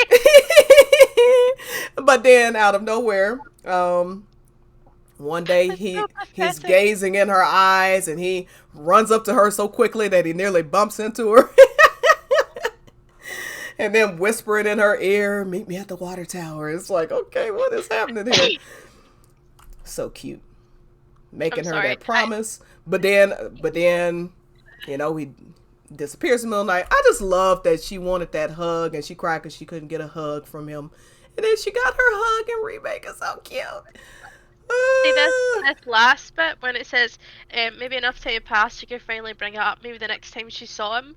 It just made me think of that last line in the live stream, "We finally meet again." I was like, oh, it's just so good. Yeah, and that's why she was so excited. I mean, other than the fact she wanted to see him again, that's why she was really disappointed when he didn't show up in Nibelheim, or she thought he hadn't. During Crisis Core, because she wanted to see him again, and she wanted the truth. It's like she just know, like Tifa, Tifa is definitely perceptive when it comes to Cloud. So, which is part of the reason why, even though they are not that close as kids, she still knows him better than anybody. She still did grow up with him. You know what I mean? You ought to be best buddies to know. There's plenty of people, especially if you live in like that small a town. That small town, small village. I think even their idea of not that close is probably like a city person's version of like friends, Yeah, I think nefarious actors, that's what I'll call them, nefarious actors, way overblow it. I mean, he certainly knows her better than somebody. She certainly knows her better than somebody he knew for 3 weeks while he was out of his mind. Okay, so I'm just saying, I'm just gonna say that she's known him her entire life. Okay, right. It doesn't matter if they were best pals. You don't have to be best pals to know somebody. Right, and on that note, I see that Chasandi has. Yeah, I did notice that. Let's get to the comments. Sorry, Chasandi. So Chasandi said, question: why do some of Claire's try to claim that Cloud and Aerith are star-crossed lovers when they don't do anything with the stars? Well, I don't think that. Well, some of them probably. When Aerith had that, she has a star necklace on during the red dress scene. Because of the fortune teller. Yeah. Well, I'm making 2 points. But the first point, real quick, because stars have never been associated. Just to make a point about that. Yeah, stars have never been associated with Cloud and Aerith. Okay. The biggest stretch I saw about this was in her red dress. She does have a star necklace on. That has nothing to do with Cloud, and it's the dress that. Well, anyway, I won't go there. Okay, the point is, yeah. Other than that, there's no star anything in relation to Cloud and Aerith. So objectively, it is not. But 2, about the star-crossed love is just the concept in general. I mean, you know what? Before we even say that, what the star-crossed meaning? Because this has 2 meanings in my mind. There's the actual meaning, or what I think to be the actual meaning of star-crossed, and then there's what people conventionally kind of use it as. So star-crossed, I believe it because I was kind of reading up on this on Google, so understand it was Google for what it's worth, but reading about this in relation to like Romeo and Juliet, which is where it comes from, right? But star-crossed, one meaning that I saw is that 2 people who the reason it never works out, the reason they never end up together is because they weren't meant to be together. But then you have it's tragic. it ends in tragedy because this was not supposed to happen. So if you're going by that definition, then that's, I suppose. I mean, they're not lovers, but I suppose if you wanted to take a meaning of star-crossed out of that somehow, I would agree. Cloud and Aerith were not meant to be together. I mean, it's funny because even the things that they use as evidence, like for instance that 1997 commercial, a love that can never be. Well, I mean, that's a love that can never be. I mean, do you hear yourself talking? Okay, and then even if you think you have is not real, like she's saying, you're not in love with me. Yeah, it's not real. I mean, it just amazes me. But yeah, But the reason they generally talk about the star-crossed lover thing is because Aerith dies, and they assume that if she had not died, she would have ended up with Cloud. I mean, that's the short version of it. When really, it's look. Let me put it this way, because this is slightly off topic anyway. But I did want to answer your question. It really is a flimsy argument to say the only reason that he didn't end up with Aerith is because she died. And I'll tell you why.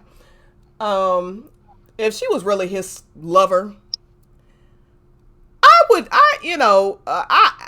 expect my lover not to immediately go running off to another woman less than a week after I've died. In his arms, no less. I mean, right after, it ain't even, it's like days, okay? Immediately after they're in Nordic Crater, I mean, they go through Icicle and blah, blah. In Nordic Crater, he's pouring his heart out to Tifa. Your opinion's the only one that matters to me, and the words that you said keep me going, and all this other stuff, and you've been so good to me, Tifa. I hope you meet the real Cloud someday. And then he's pouring his heart out in the live stream saying that he's having sex with her on the high wind. If I was Aerith and I really thought this man was my lover, I would be highly insulted that I just got brutally murdered. And then he's sleeping with Tifa a week later. Yeah, I would be very offended. That's just me. Or I might just have the realization, maybe we weren't actually lovers and I was reading this entirely wrong. Okay. So yeah, they like the star-crossed lover thing because it makes it, it placates them at the end of the day as to why Claire is the canon couple, but they aren't going to be together or whatever. And I'm sure they will go back to this when Aerith dies again in Rebirth. She died, so he's just trying to move on with Tifa. Okay, whatever you say. Whatever helps you sleep at night is all I can say. To each his own. All right. I'm not trying to be a dream killer, so whatever works for you. Alrighty. Ooh, can I ever manage to do one stream without? We're just answering Sandy's question. Yeah, exactly. A good host in answering. But you know what? It does annoy me because it's like you see this whole build-up happening with Trace the Two Paths in remake and how they are clearly setting up for a cloudy romance. But some people will just dismiss it because the idea that Cloud has just been in love with Tifa the entire time is just so unacceptable to them that they have to pretend he really fell in love with his dead best friend's girlfriend for 3 weeks, and he would have ran off into the sunset with her, but she died. So he just had to settle with Tifa Lockhart. Okay, yeah, Tifa Lockhart is not anybody's settlements. Okay. I thought you said she'd fall in love with this dead broad. No, sorry, my words were getting jumbled. I said dead best friend's girlfriend, not dead broad, though. That is hilarious. No, I did not say that. Yeah, so it's just like, because at that point, you're just being salty. He's clearly in love with Tifa. Nobody does this type of stuff he's doing to Trace the Two Paths over some girl who's his bully and he never liked and and this and that. Nobody's run off to join the damn army to impress a bully of theirs. I sure as hell wouldn't be. I mean, what do they think, Cloud's an idiot? Hey, this girl hates me. Let me run off and possibly die just to get her attention. That didn't even make any sense. Okay. They do have a very low opinion of Cloud. That's to be fair. That is for sure. Yeah, hey, Tifa ruined my life. See, like, okay, so like with the Tifa hating him thing, in his mind, he didn't protect her, so that's why he feels like, oh, she must not like, I let her down. It's type thing. It's not like anything Tifa's doing. This is all going on in Cloud's mind. Okay, and the fact that she showed up at the water tower. And they had that whole thing, and she asked for that promise, and that's why that promise means so much to him. It's like, oh, she really does, like, I really have a chance with her. Yeah, is what's going on in his mind. So yeah, he was happy to run his ass off to Shinra and try to become a soldier.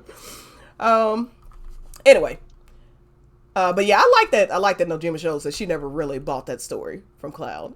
Yeah, she was always about like, well, that makes no sense. Mm-hmm. Oh, yeah. I was there. I don't believe you. Mhm. Remake is going, if they do it right, is going to be the perfect version of FF7. Well, not perfect. Nothing's perfect. I'm sure. Don't click that out. Not the perfect version, but the most ideal version of it we're going to get, because even the live stream scene, for instance, there is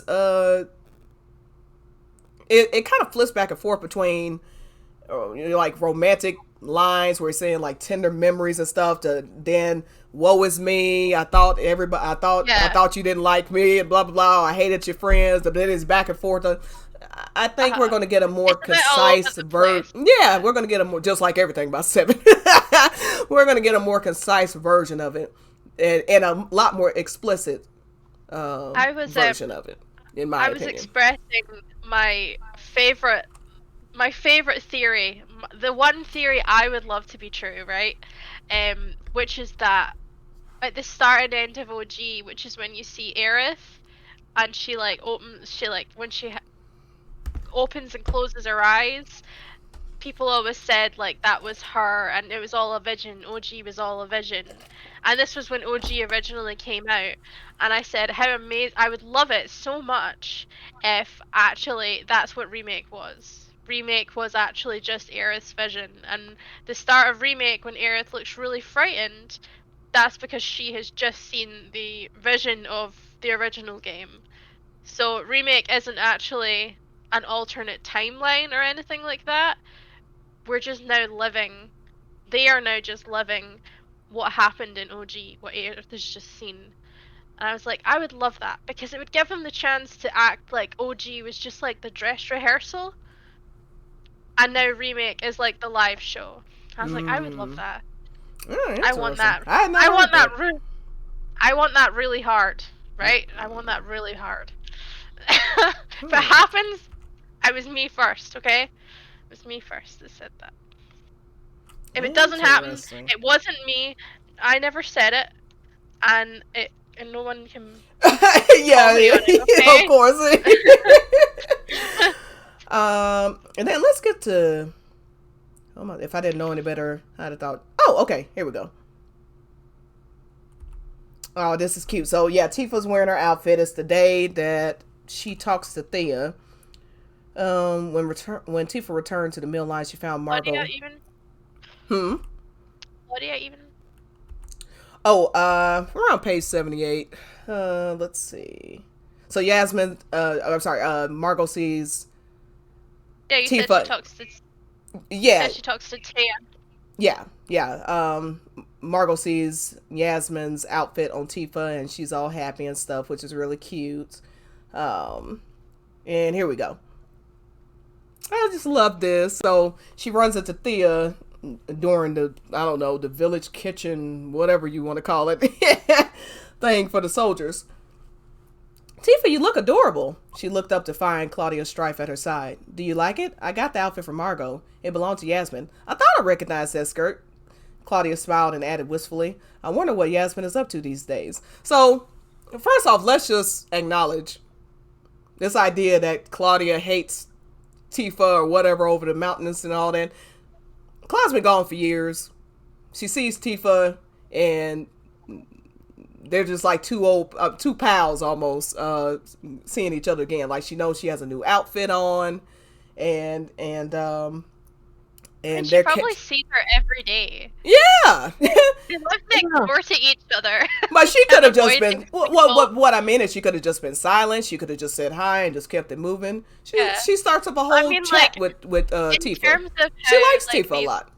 Mm-hmm. Yeah, I mean, but in terms of these people, like, they live next door to each other. They can't exactly avoid each other, and they live in like a really small village. So, you know, they probably see each other all the time. This Mm-hmm. idea that, oh, Claudia hates her and loathes her and stuff, Like, like, and again, Claudia's the one that brings back the cat, and she's like, "Oh, thank you so much." Blah blah. Yeah. Like they have no ill will, but it's clear by the Yeah. interactions. There's no tension. uh, There now she does start to wonder why Claudia gets silent in this next part, Yeah. and thinks maybe because Cloud's coming back in town, maybe she's thinking about it. She doesn't know how to take Claudia's reaction, not realizing that Claudia's like, oh my God, my son is in love with you.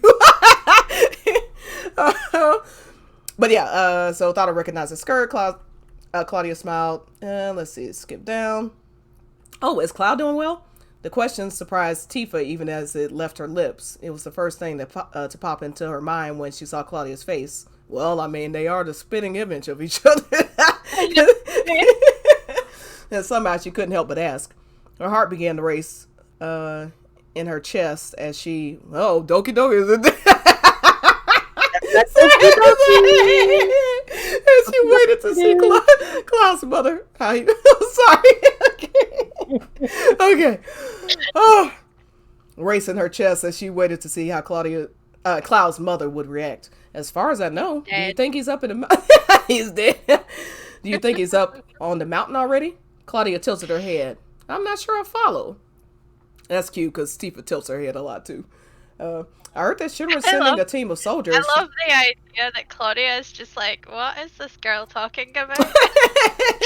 Like, why is she interrogating me about Cloud all of a sudden? What's going on here? She knows something I don't about my son? Like, what's going on? Yeah. Where is he? What's happened to him? Did he run away? 1 second. Okay.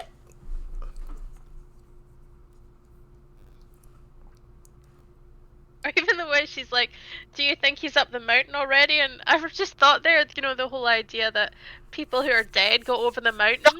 What's she thinking there? Like, are you implying my son is dead? What are you?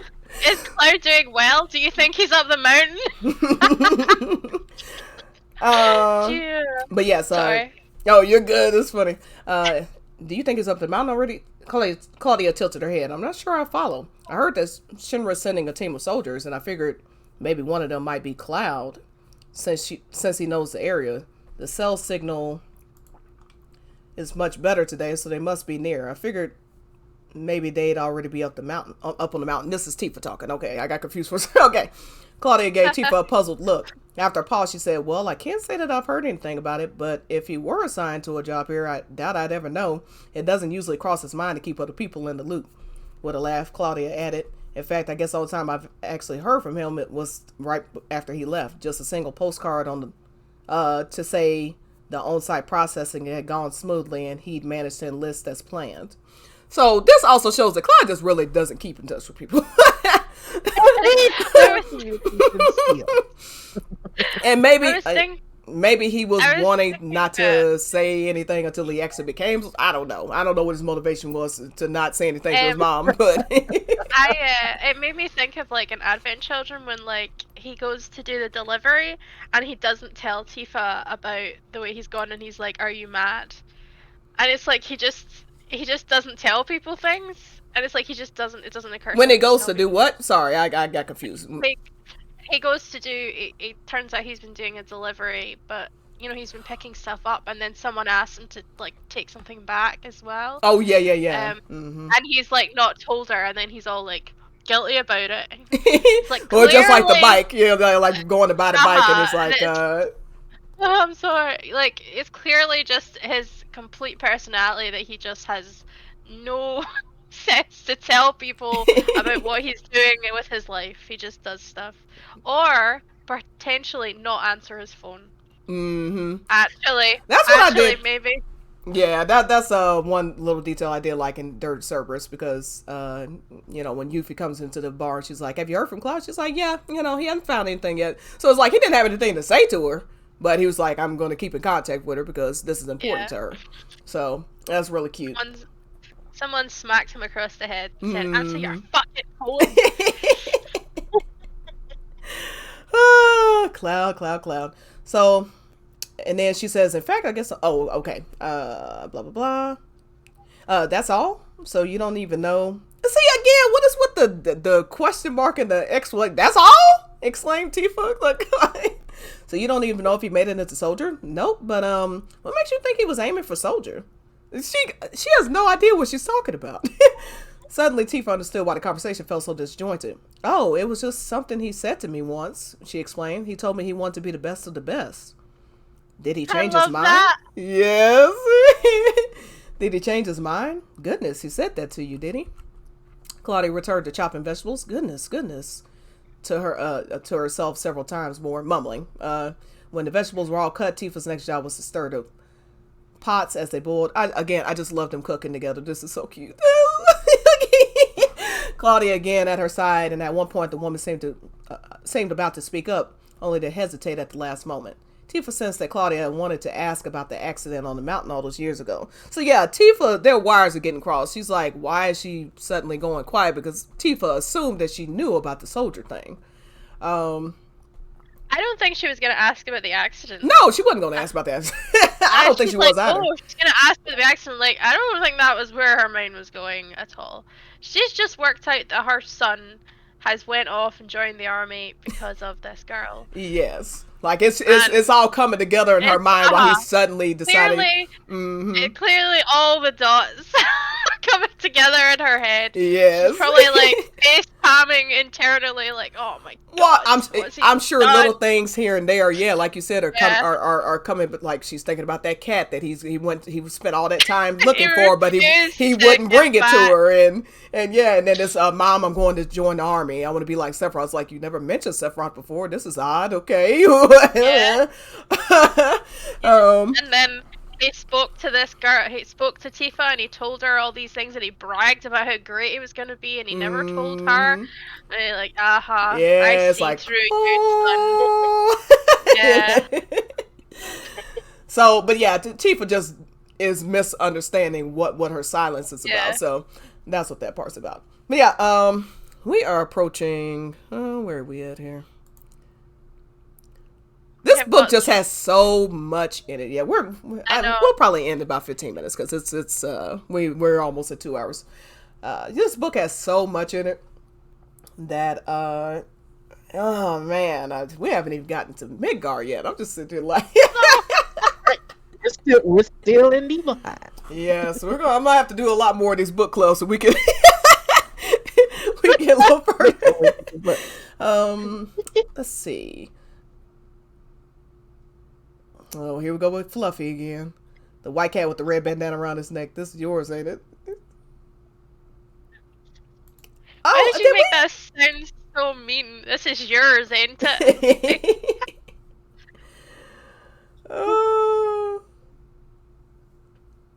Let's see. So yeah, I guess forehead slick with sweat. But I wouldn't go that far. She was headed up, and the mountain's no place to be right now. Don't you dare go up near that mountain, Claudia called at her back. Tifa without turning shouted, yes ma'am. Well, we both know that was not yeah. Ooh, okay. Let's end. Yeah, let's. Oh, the best bit. Not the best bit, but a bit I like. I love is like. Oh, what part are you talking about specifically? The next bit. I knew I shouldn't, but I couldn't find Fluffy. Is that what you're talking about? Aye. The end of that bit. Oh, okay. The bugs had grown and mutated into creatures a lot different than the ones I'd seen in the past. I wasn't far up the mountain before I found myself in a real bind. Oh no, what happened? Some woman from Shimmer showed up and saved me. She was wearing a black suit. Yeah. I would say I love that bit where she like punched the insects. I think that was actually a further bit, but it just reminded me with her. And she was like, "This is disgusting," when she suddenly realized that actually punching real life things is, they have insides and they come outside and then they're covered on you. I love that. It was just like a really visceral, real thing to imagine, but she never really get. Exactly. Yeah, those Nibelheim mountains are not a safe place for people to be running around. That is clear. And yeah, to think about that, to punch a bug and then, like, you ever stepped on a bug by accident? I know somebody who stepped, it wasn't me, thank God, but I know somebody who accidentally stepped on like a gigantic cockroach and like the guts came. I would have died right there. Oh my God. I have geckos and I was trying to feed them I bought this new grub thing. It was like really fat and huge, and it was too big for them. And I read about it, and it suggests that you can like cut them in half. And I was like, I was like, well, I'll give it a go anyway. So I got a knife and I tried to half it, and I did half it, but it was still alive. So I just had two halves of this big grub, and it was just wiggling. And I was like, this is horrendous. I never want to do this again. Oh my It was that was an experience for me. That sure was. That's why I like snakes and stuff, but I can't be playing around with dead or live rats and stuff. I just can't. Right. No, every once in a while I do watch those videos on YouTube. I'm not gonna lie. It's like watching a train wreck. I'm like, oh, I can't turn away. Have you ever seen piranhas eat something? I mean, ooh. Yeah, I've got snakes as well, and I had to smush one of them wasn't eaten, so I took a rat, and apparently they really like the smell of brains. So I smushed up a mouse's brains up for them, and I was like, I think I am going to die. But they did eat, so I mean it worked. I guess so. Oh, poor mouse. And plus I used to... It was dead, so it's fine. I mean, it wasn't complaining or anything. No, yeah. Also, like, don't you have to buy them frozen, right? Yeah. Yeah, so, like, where do you store them? In a freezer. Oh, my God. Like, where your food is? Yeah. Oh, good. In like a Ziploc bag? I'm trying to visualize this. No, you just leave them just sitting. Yeah, just toss them in there. Toss them in there. They'll be. Yeah, I'm really going to enjoy eating. I'm frying some ham after this. I'm really going to enjoy my meal after talking about this. So this is mouse brains and grub that's been cut in half. This has been a fantastic way to end the stream. But yes, oh no, what happened? Some woman from Shinra showed up and said, okay, so that's the girl from Before Crisis? Shotgun. Yeah, from Before Crisis. Mm-hmm. Shotgun. Yeah. Air's eyes. I quite like that she was brought in. I don't know. I just like that we referenced to Before Crisis. I was like, well, remember Maru's from Before Crisis, so yeah, it's not the only. Yeah, absolutely. A suit, was she with the Turks? Most definitely. I mean, I didn't know it at the time, but looking back now, she had to be. I never got her name, though. You're saying Shinra sent Turks to investigate the reactor instead of soldiers? Asked Barrett. That's not what we heard back in Calm. She never told me exactly what she was doing on the mountain that day. I love that we referenced to Cam as well. Oh, yeah, I love that we referenced to Cam, just like, ooh. Mm-hmm. Yes, again, and you made a great point before we started streaming. One that I keep making as well is, why are they still going the same route as OG? I thought they changed fate. What happened to that? Yeah. Don't make any sense. Still going from Cam to Chocobo Farm to Junin to we're in the cargo ship, so I guess we're going to Costa del Sol. Like, sounds the same as OG to me. Just saying.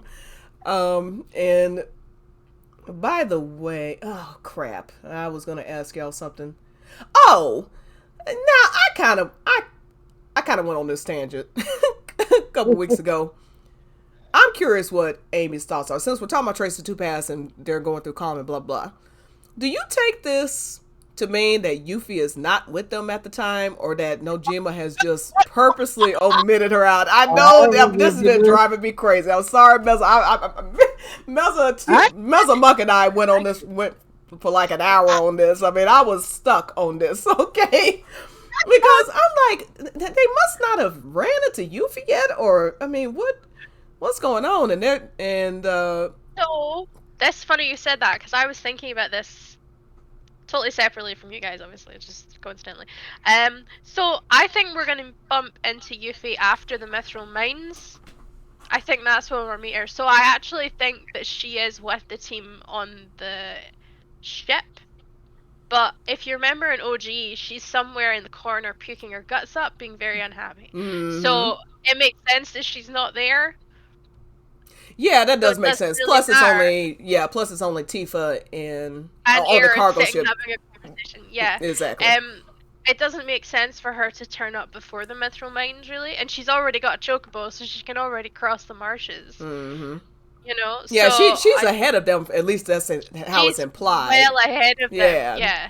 yeah, because it So seems she left right after the collapse of Sector and 7. she Mm-hmm. was. We always meet her in the forests around June. Yeah.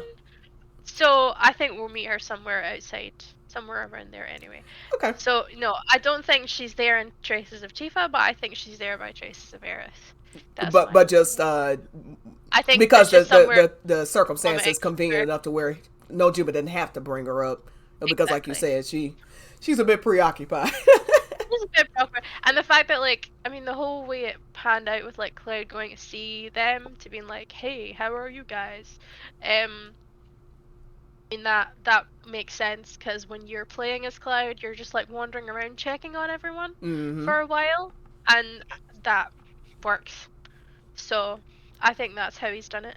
And that makes sense, because then you're not having to introduce Yuffie, you're not spoiling anything, but it also makes sense when we get to the game. So. Yeah, I can get down with that. And Monk said generally the same thing, but the one thing that I don't think was mentioned, like you make a great point on the ship, like Yuffie's really sick, so it's easy to leave her out, mentioning her on the ship.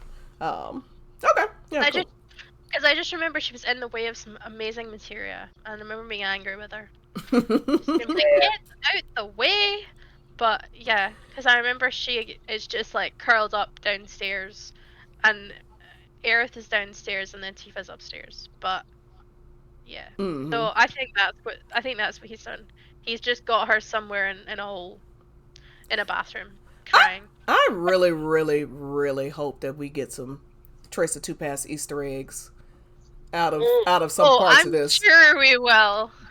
Oh, I'm sure we will. Yeah, like for instance, Cloud, you're walking around as Cloud on the ship, and you could find that little cargo hole or wherever Cloud and wherever Aerith and Tifa are having that conversation. And like when you walk in, they start whispering at each other and then giggling. Yeah. That would be super cute. That would be cute. I don't believe he wrote this whole book and it's not going to be referenced, at least in some absolutely. I mean, they already. With the cat stuff, I mean, I know somebody who could find your cat. I mean, that only made sense after reading Choice of Two Paths. I was like, what? Beforehand, you're like, why are we just tracing? I mean, it's cute. I liked it because I'm playing as Cloud and I'm in, Midgar. But at the same time, I'm like, why are we chasing cats? And then you read this and you're like, oh wow, I'm okay. Chasing cats. Oh my god. Well, and the shower thing, yes, that comes up here. We didn't know what to think about. Like, I would kill for a shower. Like, are you trying? Like, is this them like trying to thirst trap with Tifa or something? Then it makes sense that that after everything she went through, and all hot this showers stuff on her about mind. like connections and like lessons from the ground floor, and then you read this and you're like, oh my god, she had nothing. She had no connections or help or anything. Literally everything she gave Cloud was all the stuff she could have done with when she turned up. And it's like, damn, he just took everything from chapter 3 and he just gave it a whole new level. Because a lot of us after after Trace of Paths, we ran and replayed Remake, and it's like, wow, it just makes chapter 3 hit so much differently because now you have all this backstory with Marl, how Tifa knows Marl, how she came to know Barrett, how she got the bar. I mean, that's just all like, and so I had just got through watching chapter 13 last night. And when you see Tifa, when you see Tifa see her bar, it's like, and what she went through to get it, and that's her baby too. Yeah, it's just, oh man, everything hits so much harder around the Sector 7 stuff, the Cloudy stuff. Seeing the look on her face when Cloud gives her that flower, knowing that she's been in love with him for 7 years. It's just, it's great. And like Toriyama said, this is this is going to be the backbone of the story. So yeah, we will absolutely see more stuff there. But I just, when I say cute Easter eggs, I mean stuff like that, like I know what they were talking about in there. Yeah. And we'll definitely get some part where Aerith and Tifa talk about Zack at some point too. Yeah.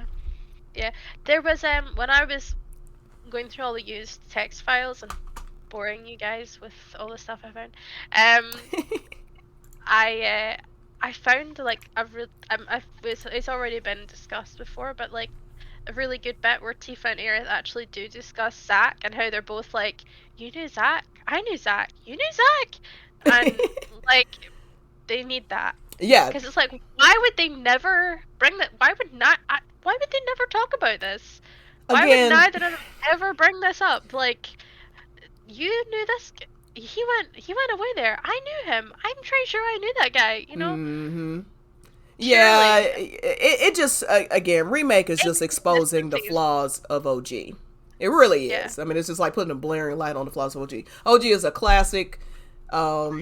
It hasn't stood the test of time for no reason. Do not get me wrong. Excellent game, but it does show that some parts were rushed and they just dropped it. Like for instance, when they go back to Nibelheim, it's like they're surprised that the town has changed or whatever. There's actors now, blah blah. Like they acknowledge it, but I guarantee this time around you're really gonna feel it. You're really gonna feel the impact of it to Cloud and Tifa when they come back, and it's like their whole lives have been erased, and we're gonna see more memories and stuff like that. They just kind of, it was like, oh wow, our town has been recreated. Okay, so let's go find Vincent. You know what I mean? And so in the same breath with Zack and what you're talking about, yeah, that should not have been deleted. That should have been in the game.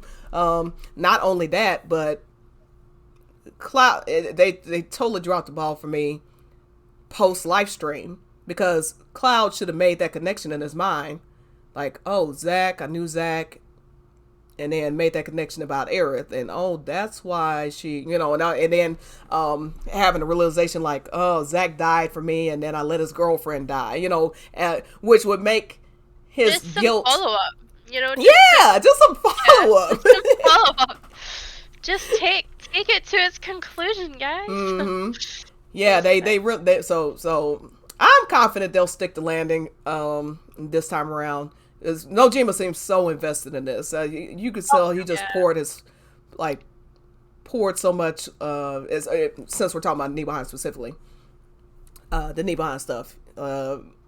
He poured so much into Tifa's portion of the book. Added so many details, fixed so many misconceptions and all that. He's not gonna write this whole book and then just it never matter to anything ever again. You know what I mean? Yeah. So, all right. Let's see. Go ahead. The end of this wee bit. It's when Cloud has his displeasure face. Yes. Yeah. Let's end on there. I love his displeasure face. He's like displeasure face. Oh yeah. Let's read this last part. Okay. So. Well, I wish I could go back and warn myself of that. Let's see. What do you mean? When the option... okay, so Eric's talking now. When the option presents itself, Shinra prefers to work with... Oh, no, this is Nanaki. Sorry. Shinra prefers to work with young minds on the cusp of adulthood. Individuals who are capable yet still naive. They're easier to turn to the Shinra way of thinking. And that is absolutely true. They target children for a reason. Yeah. And there's a reason that their mascot is like a children's kind of dog. That is so fucked up. Now that I'm thinking about it, you are absolutely right. That stamp thing is totally to market to children. Yeah, like it's not like a griffin or some shit, like something regal. It's a kid kind of it's a cute puppy.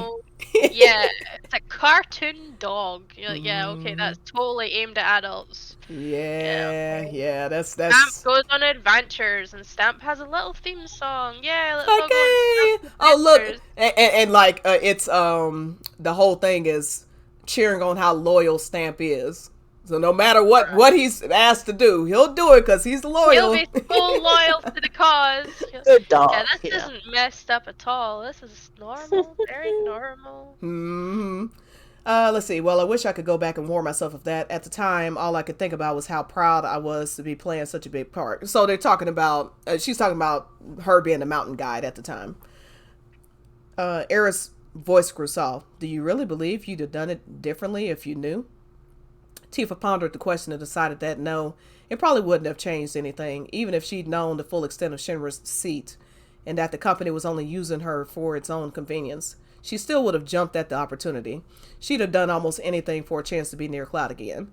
Oh, sorry, the Cloud is dying right now. She, however, didn't share that answer aloud, of course. Let's see. Yeah. So yeah, here's Cloud's part. That would be very awkward if she had. Yeah. And everybody looks at her like, what? I just want to be near Cloud again. And everyone's like, you what? Sorry. Oh, now Cloud would have loved it. Like, you wanted to be near me again? Oh my God, why do I love you? Okay. And this reminds me of the Rebirth trailer. So this part, everything afterward happened exactly as Cloud described, she insisted. Sorry, but that's all I have to say about Nibelheim. Well, you've been talking for a while, girl. But yeah, that's why I don't think that those lines are from Calm, because it wouldn't make any sense. She backs up everything Cloud said in Calm, so why would she confront Cloud? And it's just some idiot saying on Twitter one day. I was like, that doesn't really make any sense to me. There was a bit later on as well. I think it was when they were outside the Chocobo farm. Or maybe was it there? I don't know. It was somewhere with up till page 100, where again she said that she can't disagree or something along those lines with what Cloud said. Mm-hmm. Well, so she can't refute his version or something like that, basically. Yeah, something like that. So even then, I mean, that's a little bit past Cam, and we're still not there. So yeah. Mm-hmm. Yeah, it's possible though that those lines could be from Nibelheim. I'm still convinced it's something around Northern Crater, but yeah, it could be from Nibelheim as well. Yeah, I mean, I would really love it if they played in, if they gave Cloud some paranoia. I would really love that. I would really like him to start suspecting everyone around him.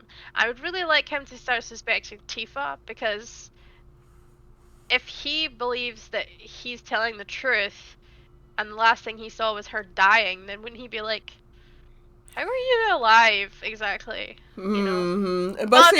But it only makes sense that he would get. Mm-hmm. Yeah. Not that he believes it for more than 5 seconds, but it's just enough to worry him, just enough to put like a little bit more kind of fear inside him that everything. Because he don't know what's real and as the trailer said, what's fact and what is fiction.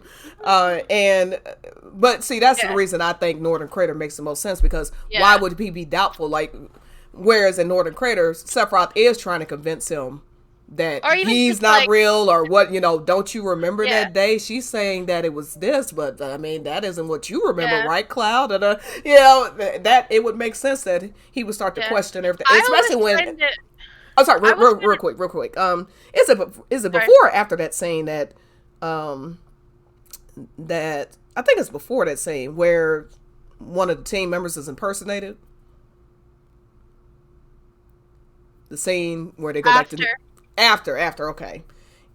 Yeah, so then I guess that kind of throws out the window what I was going to say, but go ahead. It might be one or the other. I don't really remember. I feel like it was before, but I'm gonna have to look back when we're done with this. But yeah, he's already they realize now that Jenova can impersonate people and stuff like that. I find it very weird. Some of the stuff he said and that she said in the Northern Crater, I always found a bit weird. Mm-hmm. Some of the dialogue, and I never felt that she was. Some of the stuff she said when she was like, "Just give me more time, just give me more time." I always found that really weird dialogue, and I was like, "More time for what?" For her to try to, I think she was trying to figure out. Crunch time. Yeah, I think she was trying to figure out how to explain this, because, what Sephiroth was saying was true, but in her heart, she felt that was the real Cloud, but then Yeah. and then she knows that she has these memory mean- lapses, so it's like I know. I mean, like, I understand. How do I put this? I understand the intent. I just feel like the word choice was very strange because it gave the impression that she was like, "Let's table this for another day." That was sort of the impression that it gave. Can we? And I just Give me 2-3 days to think about it. I'll get back to you. exactly right. And I just when she was saying it, she was like, "Cover your eyes, cover your ears," and I was just like, I think it's a bit late for that now. That is so funny. The idea that that he could be like questioning her, and it might be a little bit more not combative, but like a little bit more like that the dialogue makes a little more sense. Yeah, this is happening right now, Mm-hmm. and we're both getting a bit fraught here. We're both getting a little tense here. Yeah. Instead of this sense that let's do this. Because at that point, he does, like, Sephiroth does want to tear a rift between Cloud and Tifa, you know. Yeah. That's, convincing himself he's a puppet and all that, and getting him away from Tifa is the way he broke him. So, yeah. That would seem better to me than what happened. It's just, sometimes when you're listening to well, you're not listening, you're reading it, and you're just like, I don't know. Nah. Yeah. It definitely could have a better dialogue in that scene for sure. It's like my eyes are burning, my fingers are numb. It's like, what is this feeling? Like, Cloud, please, for the love of God. Well, you know what? And I do wonder if that stuff will even be there, because part of this is, when you're dealing with polygons and you can't see facial expressions and stuff, they had to be, they had to get a bit over the top with the. Yeah. Whereas in chapter 9 they just showed it, and then they just gave a nod to those lines in the voice script. Yeah. But they didn't have Cloud sitting there, my eyes are burning. I think it just sounds hokey and goofy if he actually says it out loud. So that would be. Yeah. I mean, there's everybody that kind of wants to hear it just to laugh. It would be bad timing to be laughing. Yeah. Anyway, finish this bit so I keep distracting you. So she faced each of her companions in turn, silently demanding they accept her declaration. And I love how none of them believe it either. They're like, whatever you say. Okay. Barrett and Red 13 nodded silently. Aerith did too, though her gaze shifted slightly to peer over Tifa's shoulder. Tifa turned once more to find Cloud at her side. What you talking about? He asked. Oh, just about Emilio and the guys, answered Tifa. The tea parties we used to have, that kind of stuff. For a brief moment, Cloud stared off into the distance, his face betraying the faintest note of displeasure. Somebody's jelly. Cloud is displeased. He is not happy. And I like that the only time Cloud inquires is when he sees Tifa talking about something. He's like, "What you talking about?" Yeah. I want to know. I was just reading that line there about with Aerith, who said, "Do you really believe you'd have done differently if you knew?" Right. Is that meta? Is that some meta line going on there? That's what I'm thinking. Because why did her voice grow soft? Do you really think you would have changed anything? Meza, you're really quiet. What do you mean? As in volume or? Oh, there you go. You're back. You were really quiet for a second there. I could barely hear you. Okay. But at this point, they know everything that happened, or at least Cloud's version of what happened in Calm. That she was there, and then so in Aerith's mind, her going and being the mountain guide was a chance for her to spend all that time with Cloud. So yeah, I think Aerith is absolutely alluding to. Even if you knew, would you have changed spending that time with Cloud is what she's implying. I was actually thinking more in her own experience of her own life. Do you really believe you'd have done differently if you knew? I mean, I don't think she was talking about Tifa. I thought she was talking about herself. Oh, so you're thinking a meaning on that way. That's another way you could look at it for sure. Just when she said the way her voice grew so soft and stuff, I was like, is she really talking about her? Or is she really talking about Tifa anymore? Because there was so much in her life Aerith could have done differently. It could have a dual meaning as well, because she could be thinking about like if I knew that Zach, if I'd known the stuff that would happen around Zach, who was in Soldier, and they're talking about soldiers and Shinra, would I chosen not to fall for him, or would I chosen to not Shinra ever meet him? To work with young minds on the cusp of adulthood and stuff like that, and then she's thinking about like, would you have changed things would you have done stuff differently if you knew and stuff like that? Like, there's multiple ways you definitely could interpret that, right. and these are the moments where I'm like, yeah, it is left up to interpretation to some degree. I highly doubt Nojima's ever going to go back and tell us for sure what they're talking about here. So yeah, he does leave stuff like this up. Aerith is talking about yeah. I think it could be a combination of things. I think any one of the explanations we gave could be right, you know. Yeah, so that is left up to interpretation for sure. I just love so say we're gonna end right here, but yes, this man, I love that wee bit when he's just staring off. He's like, meh. 7 years, he's still like, I hate those guys. I think in the Japanese translation, it says something along the lines of he scowled or something like that, or he stared off and scowled. Yeah, he clearly is no fan of those three. the 3 people he was okay with burning to death. See.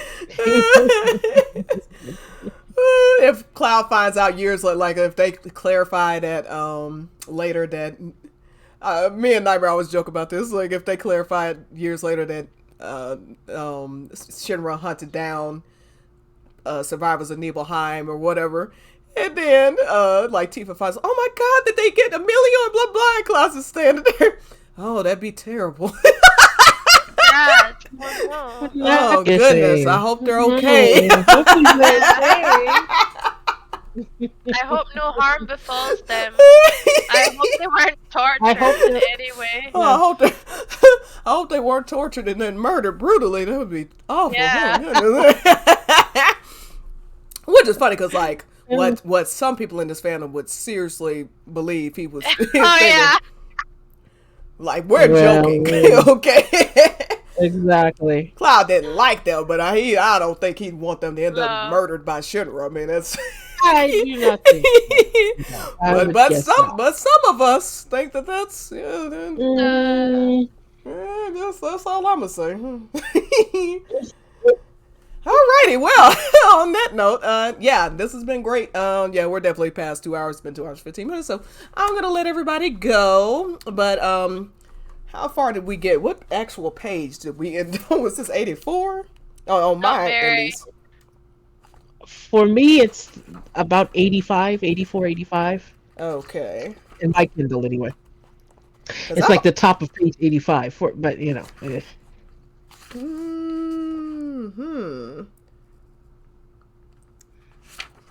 How far did we get? Okay.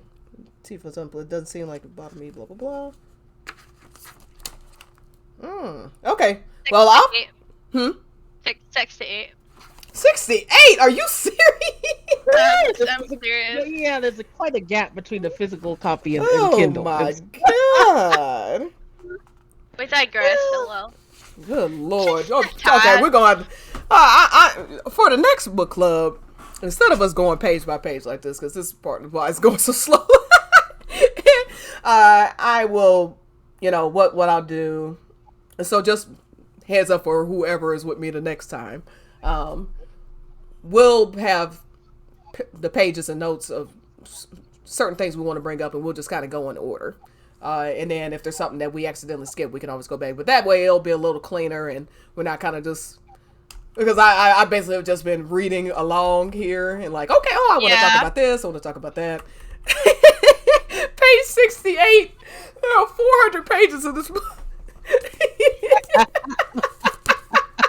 this is like the third discussion.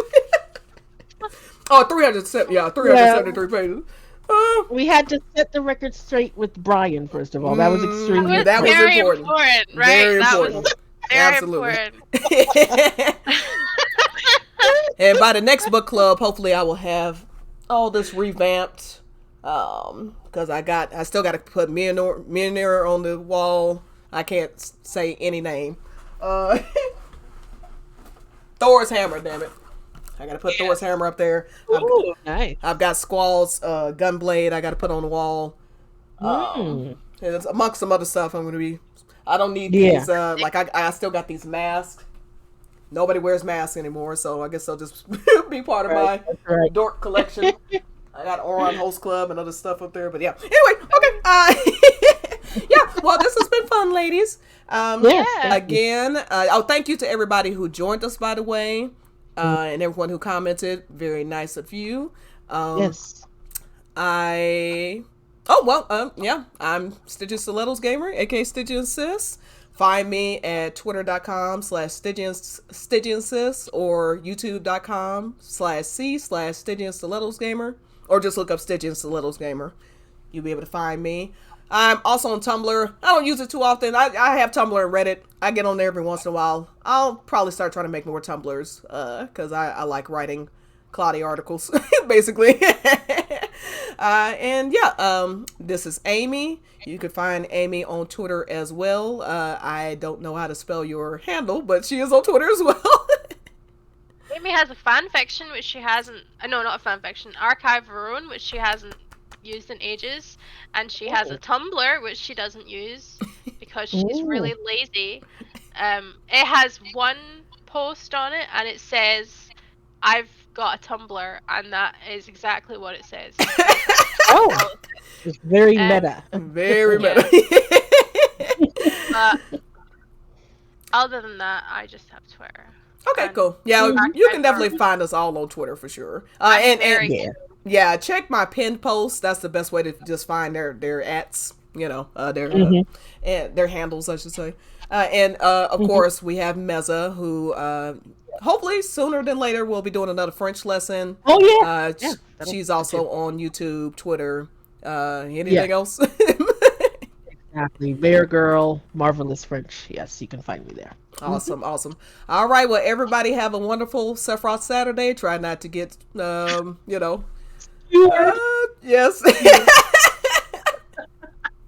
Enjoy Sephiroth from afar. He's a little dangerous up close. And in fact, the sword is so long, you're gonna need some real distance between y'all two. But enjoy him from afar. All right. I'll see y'all later. Have a good one. Okay. Bye. Bye.